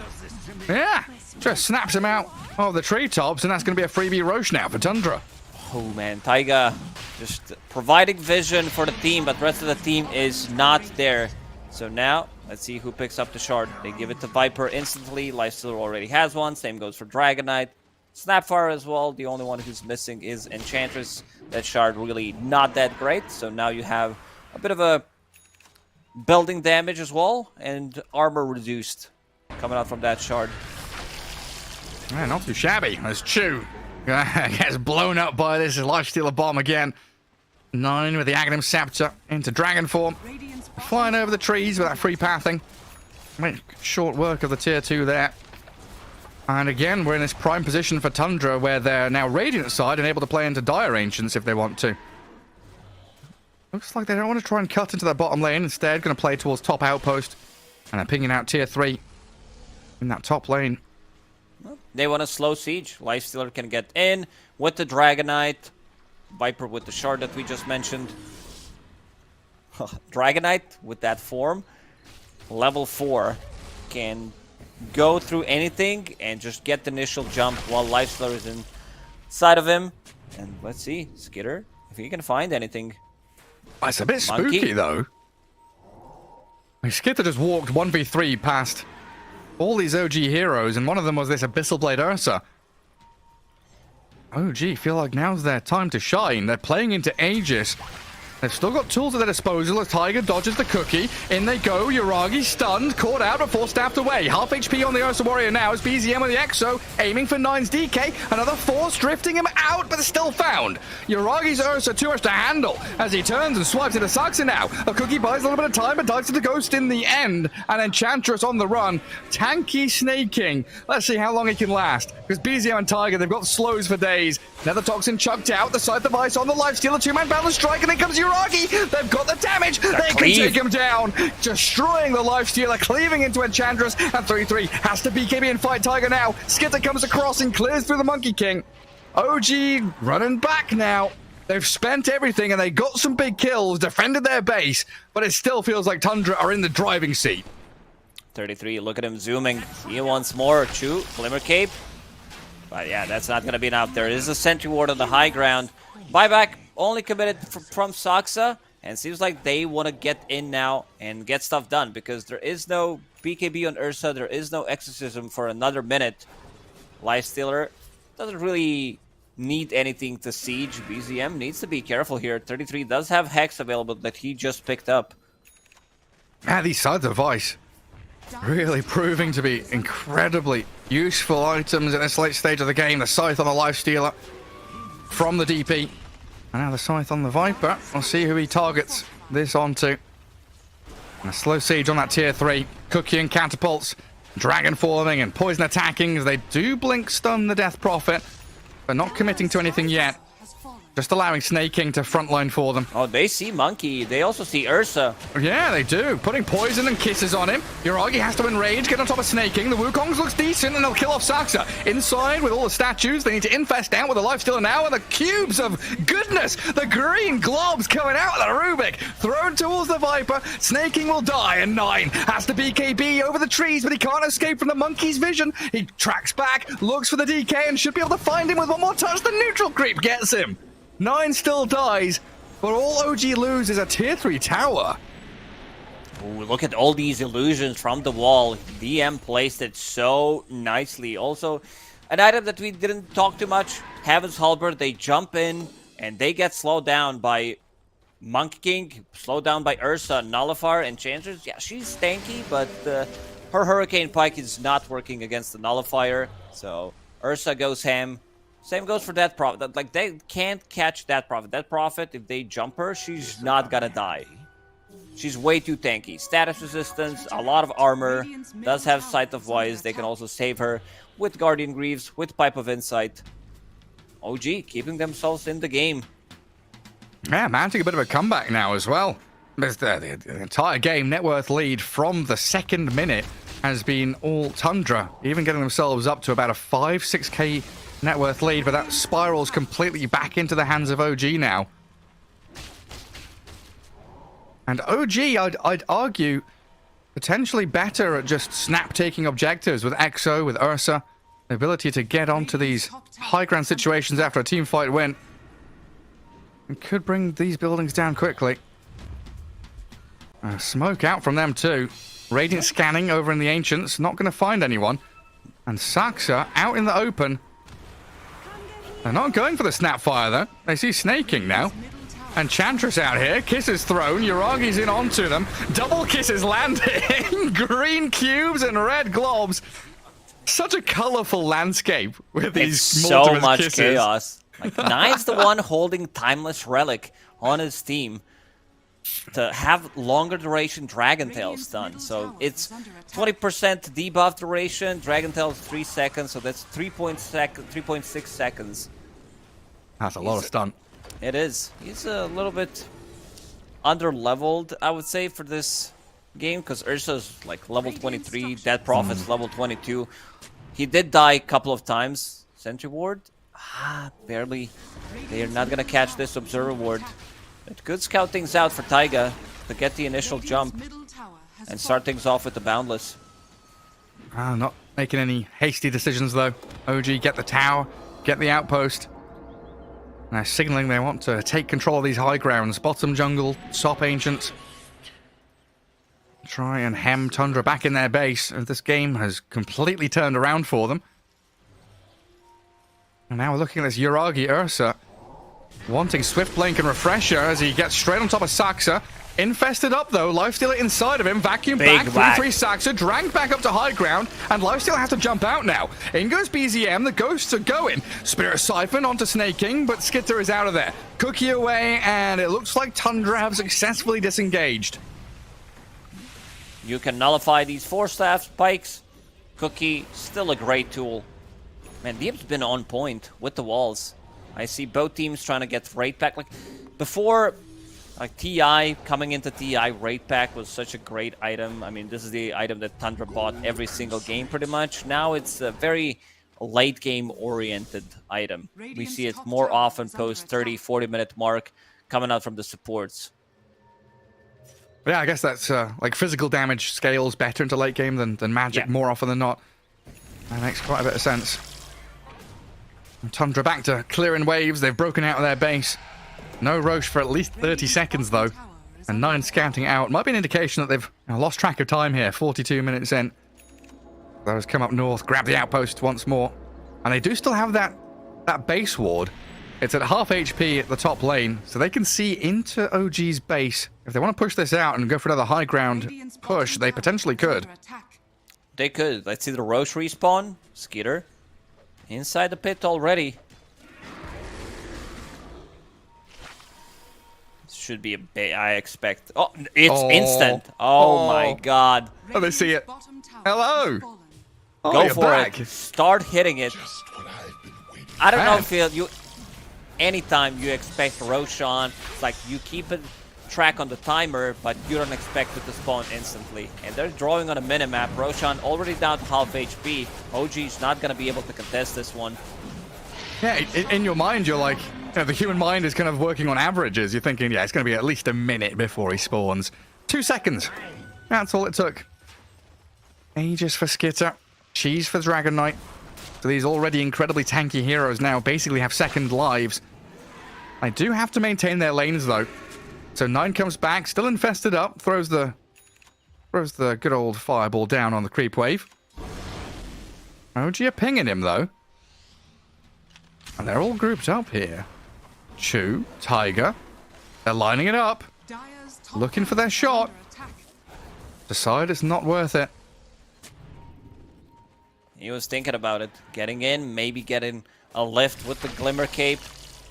Taiga again, providing vision. That's double nullifier on their side. So they want to lock onto a target. They had enough of these 4-staff shenanigans that Tundra has been using in the first game and second. But look at the top lane. It's being pushed in, so Tundra has a pretty good read that something fishy is going on. Yeah, at that point you got to know they're in that bottom jungle, and they'll start TPing back a hero or two to defend that top lane. Instant move. Look at how quickly 9 goes. Yeah, you're right. Instant is no joke. Straight off. Blink into the right-hand side. Oh, they just pinged on top of Taiga. Now they know for sure he's here. They might be able to find him. It's 9. He doesn't have a Quelling Blade this time. Taiga. Oh my god. The free pathing. They nearly get on top of him. Taiga jump quickly across the canopy. Get out of there. He's been doing it so many times. But also a lot of the times he's the one that did get caught in the process. They need to make something happen out of this. Aegis. 3 minutes left. Taiga again buying time. Kills the creep wave. He gets a fresh set of obs and sentries too. So he can go deeper, clear another wave. Keep making life difficult for Tundra. They are grouped up as 4 in that mid lane, but still unable to get towards the OG base. And as we head into late game, a Lifestealer DK Viper, are they good enough? Are they strong enough late game to match against this Ursa Darkseer? And even the Monkey King, I'd argue, is scaling as well. Taiga is scaling. We talked about his itemization. He died a lot, but did manage to find the farm. And also going for the scaling items instead of getting something like a pipe or whatever. I mean, Darkseer's buying one, but yeah, I've seen monkeys going for it. To answer your question, I still believe in this Dragon Knight once he gets to his items. Oh, BZM. That's a big one. That's huge, but maybe down bottom they get Saxa. Vacuum up the Snapfire. OG looking to disengage now, though, but they got a Dragon Tail out from 9. He BKB's up. The Wukong's not coming. They instead just lift away the Darkseer and get him to safety. Chu and Uragi still stuck down here in the tree line, and 9, he's just going over the waterfall. You can't really catch him. He's still going to get caught out by the Nullifier, but he cheeses up. Safely away from the Wukong's command while snaking, dealing with a cookied up Uragi. BKB and chasing 9. Out comes the Lifestealer, looking to munch on this Ursa, but they get the kill on DK, and Skitter falls. First life gone, and OG, they hold their ground. They make sure that Skitter has no way of escaping. They will be able to chase him down here into the tree lines. They get a bash. Of course they can. Got the stuns on the Lifestealer now. Hexed up 2, chain controlled, and down he goes. Snaking next one on the menu. Nice bit of venison for Uragi's Ursa to munch on. A double kill for DM in the end. And OG, they're feeling it now. BZM with the buyback. He gets level 25 as well in that fight. So more exorcism. He was not afraid to use it. Now we have some extra 25s, overpowered attacks coming out from Ursa. And yeah, Chu, I think Chu placed down an observer ward like in that tree line just to catch a bit of a vision. And it worked out nicely. So now 9k gold lead for OG. The waterfall ward. Just a little bit of vision for them. But here comes OG. 5 alive. Starting to pressure up high ground. They don't have Exo, but Uragi has a significant amount of physical damage, already forcing the glyph out of Tundra. Dragon Knight's alive now. Lifestealer needs another 40 seconds till he wakes back up. Now people don't die in Dota 2. They just take a quick nap. 40 seconds, a minute or so. Tiger looking, scouting in the back of the Radiant base. Thinking about his jump. Courier scouts him, scythed up by 3-3's Viper. Can't really get on top of the monkey, though. Tundra delaying as much as they can. Mortimer's Kiss is used. They're only going to lose a tower for now. Let's see if they can get another jump. Dead Prophet. BZM could be the one getting the initial jump with the Blink Dagger. BKB Hex needs to be careful, though, because he needs to follow Ursa in the adventure. I think Ursa needs to go first, of course, because BZM, he just bought back. They did manage to salvage. Nothing of value was lost other than the tier 3 tower. And now the waiting game begins, Lacoste. Again, our favorite part of the game. When does Roshan respawn? long time until it respawns. First 2.5 minutes, and probably gonna be 3-minuter. 3-minuter considering how fast it spawned last time. I wouldn't doubt it. Skitter looking for BKB next. I don't know what it is about this Lifestealer build, but it always kind of feels wonky to me. Like, there's a lot of damage, a lot of regen, not too much in the way of stats. So he does feel a little squishy, especially against an Ursa who can almost just kill him within the Abyssal Blade duration. Like an Abyssal and a Hex, and this Lifestealer doesn't last long. Ursa didn't even opt to go for MKB. Seems like he does not care about this Radiance mischance at all. Does have Swift Blink. He can still swap his items, remove the phase boots, get Refresher for now. Keeping the buyback. And add in another Scythe of Ice on DM soon. And Darkseer definitely suffered in the laning stage. As we always expect, his first 3, 4, 5 minutes are always very sad. It was more of a 10-minute sadness, a bit of seasonal depression here for DM's Darkseer. But he's recovered, he's come out, smiling and happy on the other side. Looking pretty good. His vacuum walls have been exceptional in the latter stage of this game for sure. Yeah, they've been for sure. And going for Refresher next, he's just queuing up items, thinking about the Hex. We'll see what he ends up going for. Now, with Wall of Replica, that level 20 talent brings it down to 60 seconds. So potentially you could have 2 of those in a fight, because late game Dota is a slightly prolonged. And let's see, another Infest. This time around, it's going to be 33, initiating with the Blink Dagger. Yeah, but that Blink Hex. Try and blow someone up, but right now they're under dire vision, and Saxa, he's the one to get blown up, doesn't even get a cookie off. Yuragi, he turns and faces Skitter as BZM exos up and chases Snaking. Tundra, they're on the run. They didn't get the jump they wanted, so they're bailing on this one. Losing 2 heroes quickly, and 3-3 had to BKB. Yuragi still chasing Blink in 2 seconds. They're going to find the Viper on the left-hand side as well. One by one, Tundra, they bail, then they turn back to fight. Their kisses after the Dragon Tail, catching Yuragi. I don't know about this one, though, as BZM jumps back in with the wall. Dropped on their heads. Oh, you can't do a damn thing about that. Skitter's dead for 90 seconds. Down goes the Viper as well. Yuragi. A teddy bear's picnic over on this left side of the map as OG clear through Tundra. And game 2 looks like it might be theirs now. Another one on the menu. Dragonite caught out. Tiger's Monkey there to give the vision Yuragi needed. And BZM throws the tips at him. It's a full team wipe. They actually killed 7 heroes on side of Tundra. Both Saxa and Snaking with the buybacks. Skitter does not have buyback. Neither does Dragonite. But someone needs to address this top lane. I don't know if they know about it, but they should try to poke. See what happens. BZM pushing out the mid wave.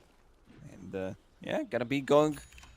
It's Ursa going ham in the previous fight, as expected. Now playing with the Darkseer, Surge, Iron Shell on top of him. He's sitting on 8,000 gold. Does have Trickster's Cloak. The Trickster Cloak is such a great item, because it gives you both resistance against physical and magical damage. So good. Add the Greaves, like add Pipe to it. Now Yuragi.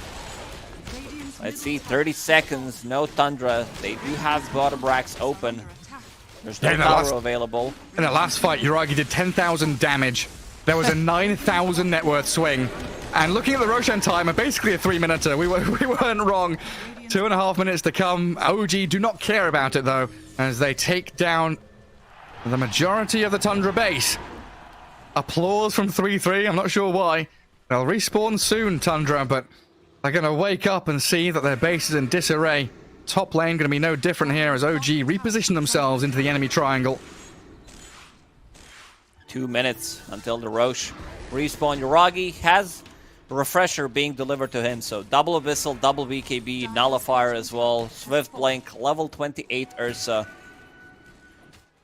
This is going to be a difficult one to come back, because they like don't have the levels. If you look at the Dragonite's only level 21. Monkey's level 23, Rubik's level 20. Wow. We would definitely love to have that level 25 talent. Oh, poor Saxa. Oh, Saxa. All he wanted to do was cookie the wave. Wait, hang on, do they have more? They've got more. Snaking, nullified, boundless struck, and Tiger, the slow swing of the Monkey King, will take her down while 3-3, 4 staffs, BKB'd up and TP's out with a bash, the stun, the catch is there, and he's infested too. Skitters inside the Wukong's command. Ursa opens up into 5th gear. Down you go, Skitter, bashed into oblivion.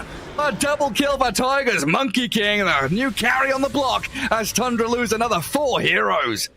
They drop down the Raid Pact, reduce some of that damage. I mean, this fight was without even 9 being theirs. He's split pushing, and they can close out this game. There's no Lifestealer. Both supports did buy back in the previous fight, and this is exactly what OG's doing. They going for the finish. Go straight for throne. Glyph up the tier 4s, buy a bit of time. I think OG thinking, hey, we need to guard our waves, so BZM and Chu both come back to hold hands with that next incoming creep wave. Make sure that there's no sneaky cheeky business out of nice DK. Also using Guardian Greaves on a creep wave to keep them healthy. And yeah, seems like Tundra, Viper, gonna use his first buyback. That's all they got for now. Well, look at that jump straight in onto the Viper. They need to cookie back to the Phantom, the vacuum back into the wall, and 3-3 in trouble. The throne is falling, and Tundra, they'd have no Lifestealer, no Enchantress. Refresh up from BZM, another Scythe, another Exo, and GG is called as 9 stands there watching his throne fall. OG tied up 1-1 in this best of 2, and a great showing from them against Tundra. Yeah, they did manage to come back into this game. They were never ahead for the like 25, 30, maybe even 35 minutes into this game. But yeah, they kept their composure. Taiga buying time. A lot of deaths, but for a good reason. He did allow Yuragi to farm up his items. It was also like 16, 17-minute Battle Fury on Yuragi, but he still stayed atop the network 30 minutes into the game. BZM had a really good early game, 9-0-0 at one point. Then they killed him like once, second time as well, but he kept the distance. But I think the MVP for me for this series is DM. His Darkseer also kind of struggled in the lane, but those vacuums and walls throughout the whole game were really on point. Yeah, I mean, the resilience that OG showed there is just tremendous, honestly. Like, judging how that game was going, laning stage was, pretty poor. They had to quad lane top to defeat the Viper against this Yuragi Ursa. And 25 minutes in, if I was playing on OG, if I was at their level, I'd still be thinking, hey, this game is like 90% over. What's our chance? But they stuck in it. They found the team fights they needed. They bought a couple of sides of Vice and got those, snap counter initiations to make sure that Nine's jumps weren't really paying off. And that's kind of the thing with Tundra's lineup there, right? Once they were in, they were in. They didn't have the greatest ways to disengage. They got bogged down in these long duration fights where Ursa thrives. Yeah, he does love to play these prolonged team fights, go in and out of the fights with his level 10 talent, the Fury Swipes reset time as well. So you're never going to feel too comfortable just like resetting. And also once they picked up the nullifiers, 2 nullifiers on their side, this is kind of a crucial moment because you could feel that they jump in, they want to reset multiple times inside of Tundra as well, but it doesn't happen. The only reliable one they have is Cookie, and it's not enough. Yeah, even with all the BKBs they had, it was a difficult task there for Tundra. So 1-1, another draw in the groups here, as I believe we have DM from OG going to be joining us for an interview shortly. We'll see if we can get him on the line as quickly as possible, just to talk through their Game 2 victory there and the series in general. I mean, Lacoste, I'm trying to think back to Game 1. Like, Game 2 was so exciting and so many things happened. I'm struggling to remember what happened in Game 1. Yeah, I gotta check the Dota buff. I'm not even kidding. My brain is not working. Naga. I just remember Naga Siren. Yeah, it was Naga Siren. Ricky. We also had Ricky. We had the Dark Willow, Zeus, and Sand So, yeah, I'm getting some flashbacks from what happened. But this second game was pretty wild as well. Yeah, absolutely action-packed and showing OG style there. Can go toe-to-toe with Tundra. And that stat you brought up, was that was 7 games or 7 series in 2023? That OG have 7 lost. games in 2023. So they've broken the streak then. They've got a victory against Tundra for the first time in 8 games or so. It's a pretty big feat up against the current TI champions. It looks like we've got DM on the line ready to pop in and answer some of our questions and figure out how he's feeling about that victory against Tundra. I mean, DM, can you hear us? Hey guys. Yeah, I hear well. I can't hear you.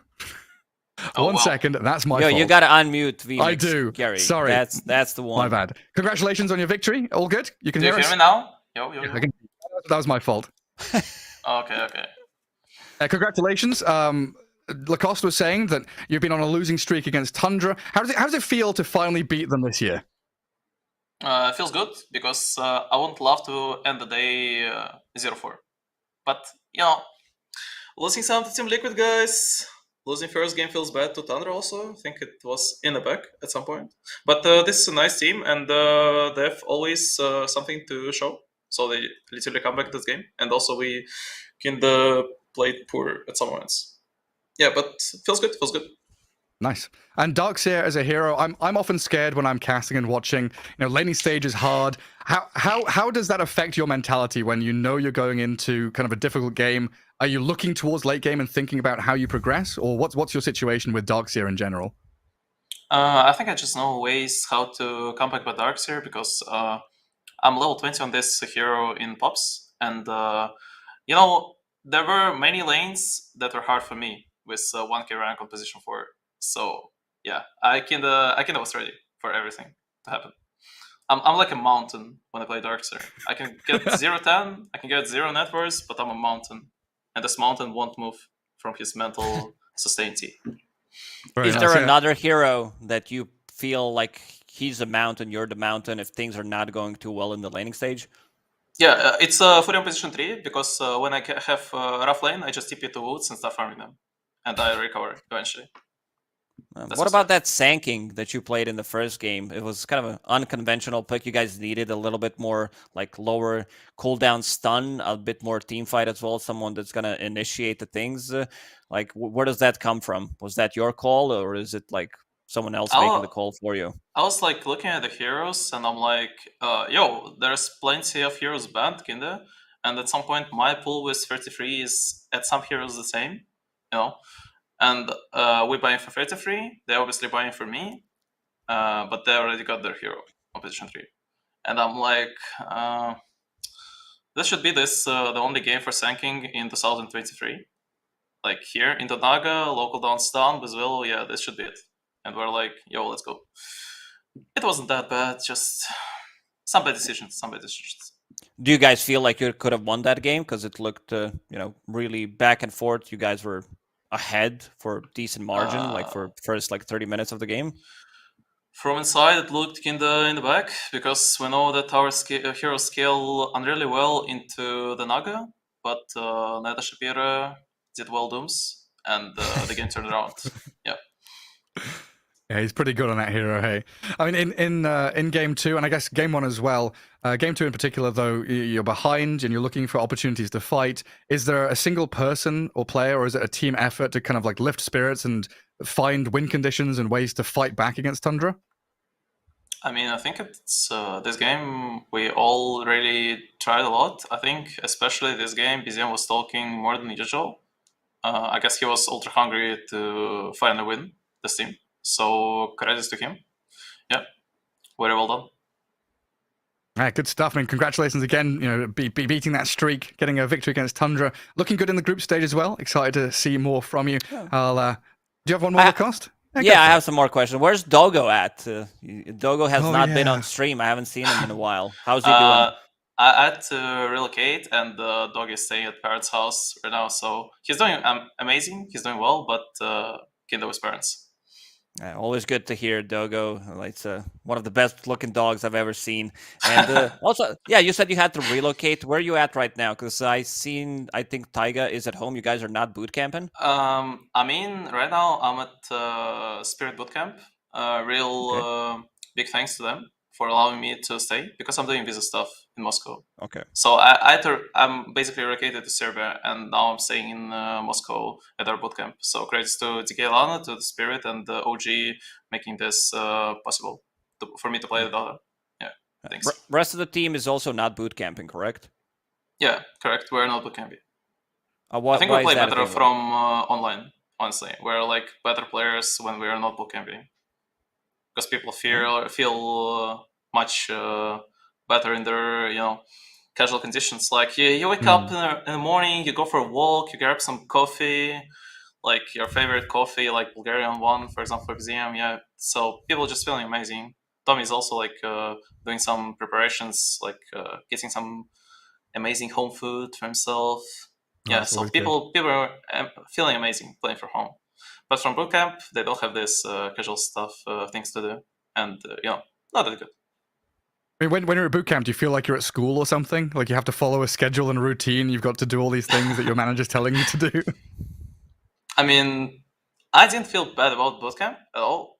I don't think anyone really felt bad, but it's just better to play at home. Let's be real. Okay. Because on bootcamp there is like we always have like meeting time, so we can do it online. We can do it from bootcamp. It doesn't matter, but it's basically easier to enter your Discord from mobile phone or like PC than to write for like some time to get to get prepared there. It's just easier to do it casual way. Yeah, sounds way more comfortable. Lacoste, anything else? No, we're gonna let him go. Celebrate Yeah. this win that they just got. It was a big one for Yeah, them. opening my champagne in the kitchen. Hoping won't allow affect my gameplay for tomorrow. Yeah. So Yeah, see ya, hoping- guys. See you around. Yeah, thanks for joining us. Thank you so Thanks much. again. And congrats on your win. That was DM from OG. Cheery fashion there. And yeah, some good insights there. Feeling comfortable from home rather than playing from boot camp. Just entering that comfort zone, making sure everything's good for themselves. Just joining team meetings through Discord. Yeah, always nice to hear from him. Very vocal as a person, very knowledgeable, good player, and glad that they got that dub against Tundra. It's been, good 6, 7, 8 months until they managed to get that win against Tundra. But yeah, OG, it's been hot and cold. This is also like relatively, because they made some changes. They swapped to position 5, and now they need to play with him. Chu also looking good in a lot of the games. I also want to see more of his techies because his techies is really mean one. But yeah, a lot of good Dota today. Like we've seen Execration against Aster. Aster back to track. I think this is the win that they also needed because they didn't look good on the first day, and now they bounce back. Yeah, I mean, we can take a look at those group standings as day 2 does come to a close. As we see there, Team Liquid right up at the top of Group B, Beast Coast and EG both doing well on opposite sides of the groups. Now closing in on that top. And any surprises for you, in particular, Lacoste, coming out of day 2? Ex-Hellraisers, they're down there, 2-6.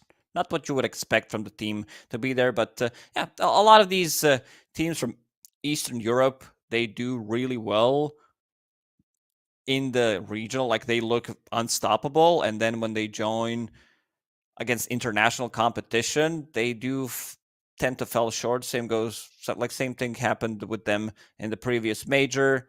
Same thing happened with the Bed Boom as well. But one team that is doing well, that's Team Spirit. And again, looking at the top, how things are standing, EG, first one, and the second Beast Coast in the Group B. So yeah. South America really making the name for themselves. Yeah, exactly. Really showing up. But that wraps things up for today. We're all done here on the Storm stream. I'm not sure if there are other games currently going on, if we're the last ones picking up the slack. But of course, there'll be plenty more Dota for you tomorrow and the day after, as we have 3.5 days of group stage. Sounds like all of the games are done, and we were the last one to finish.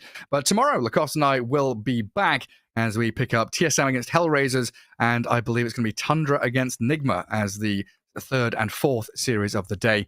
Of course, make sure to tune in to all the lovely Dota2 action, and we'll see you all tomorrow.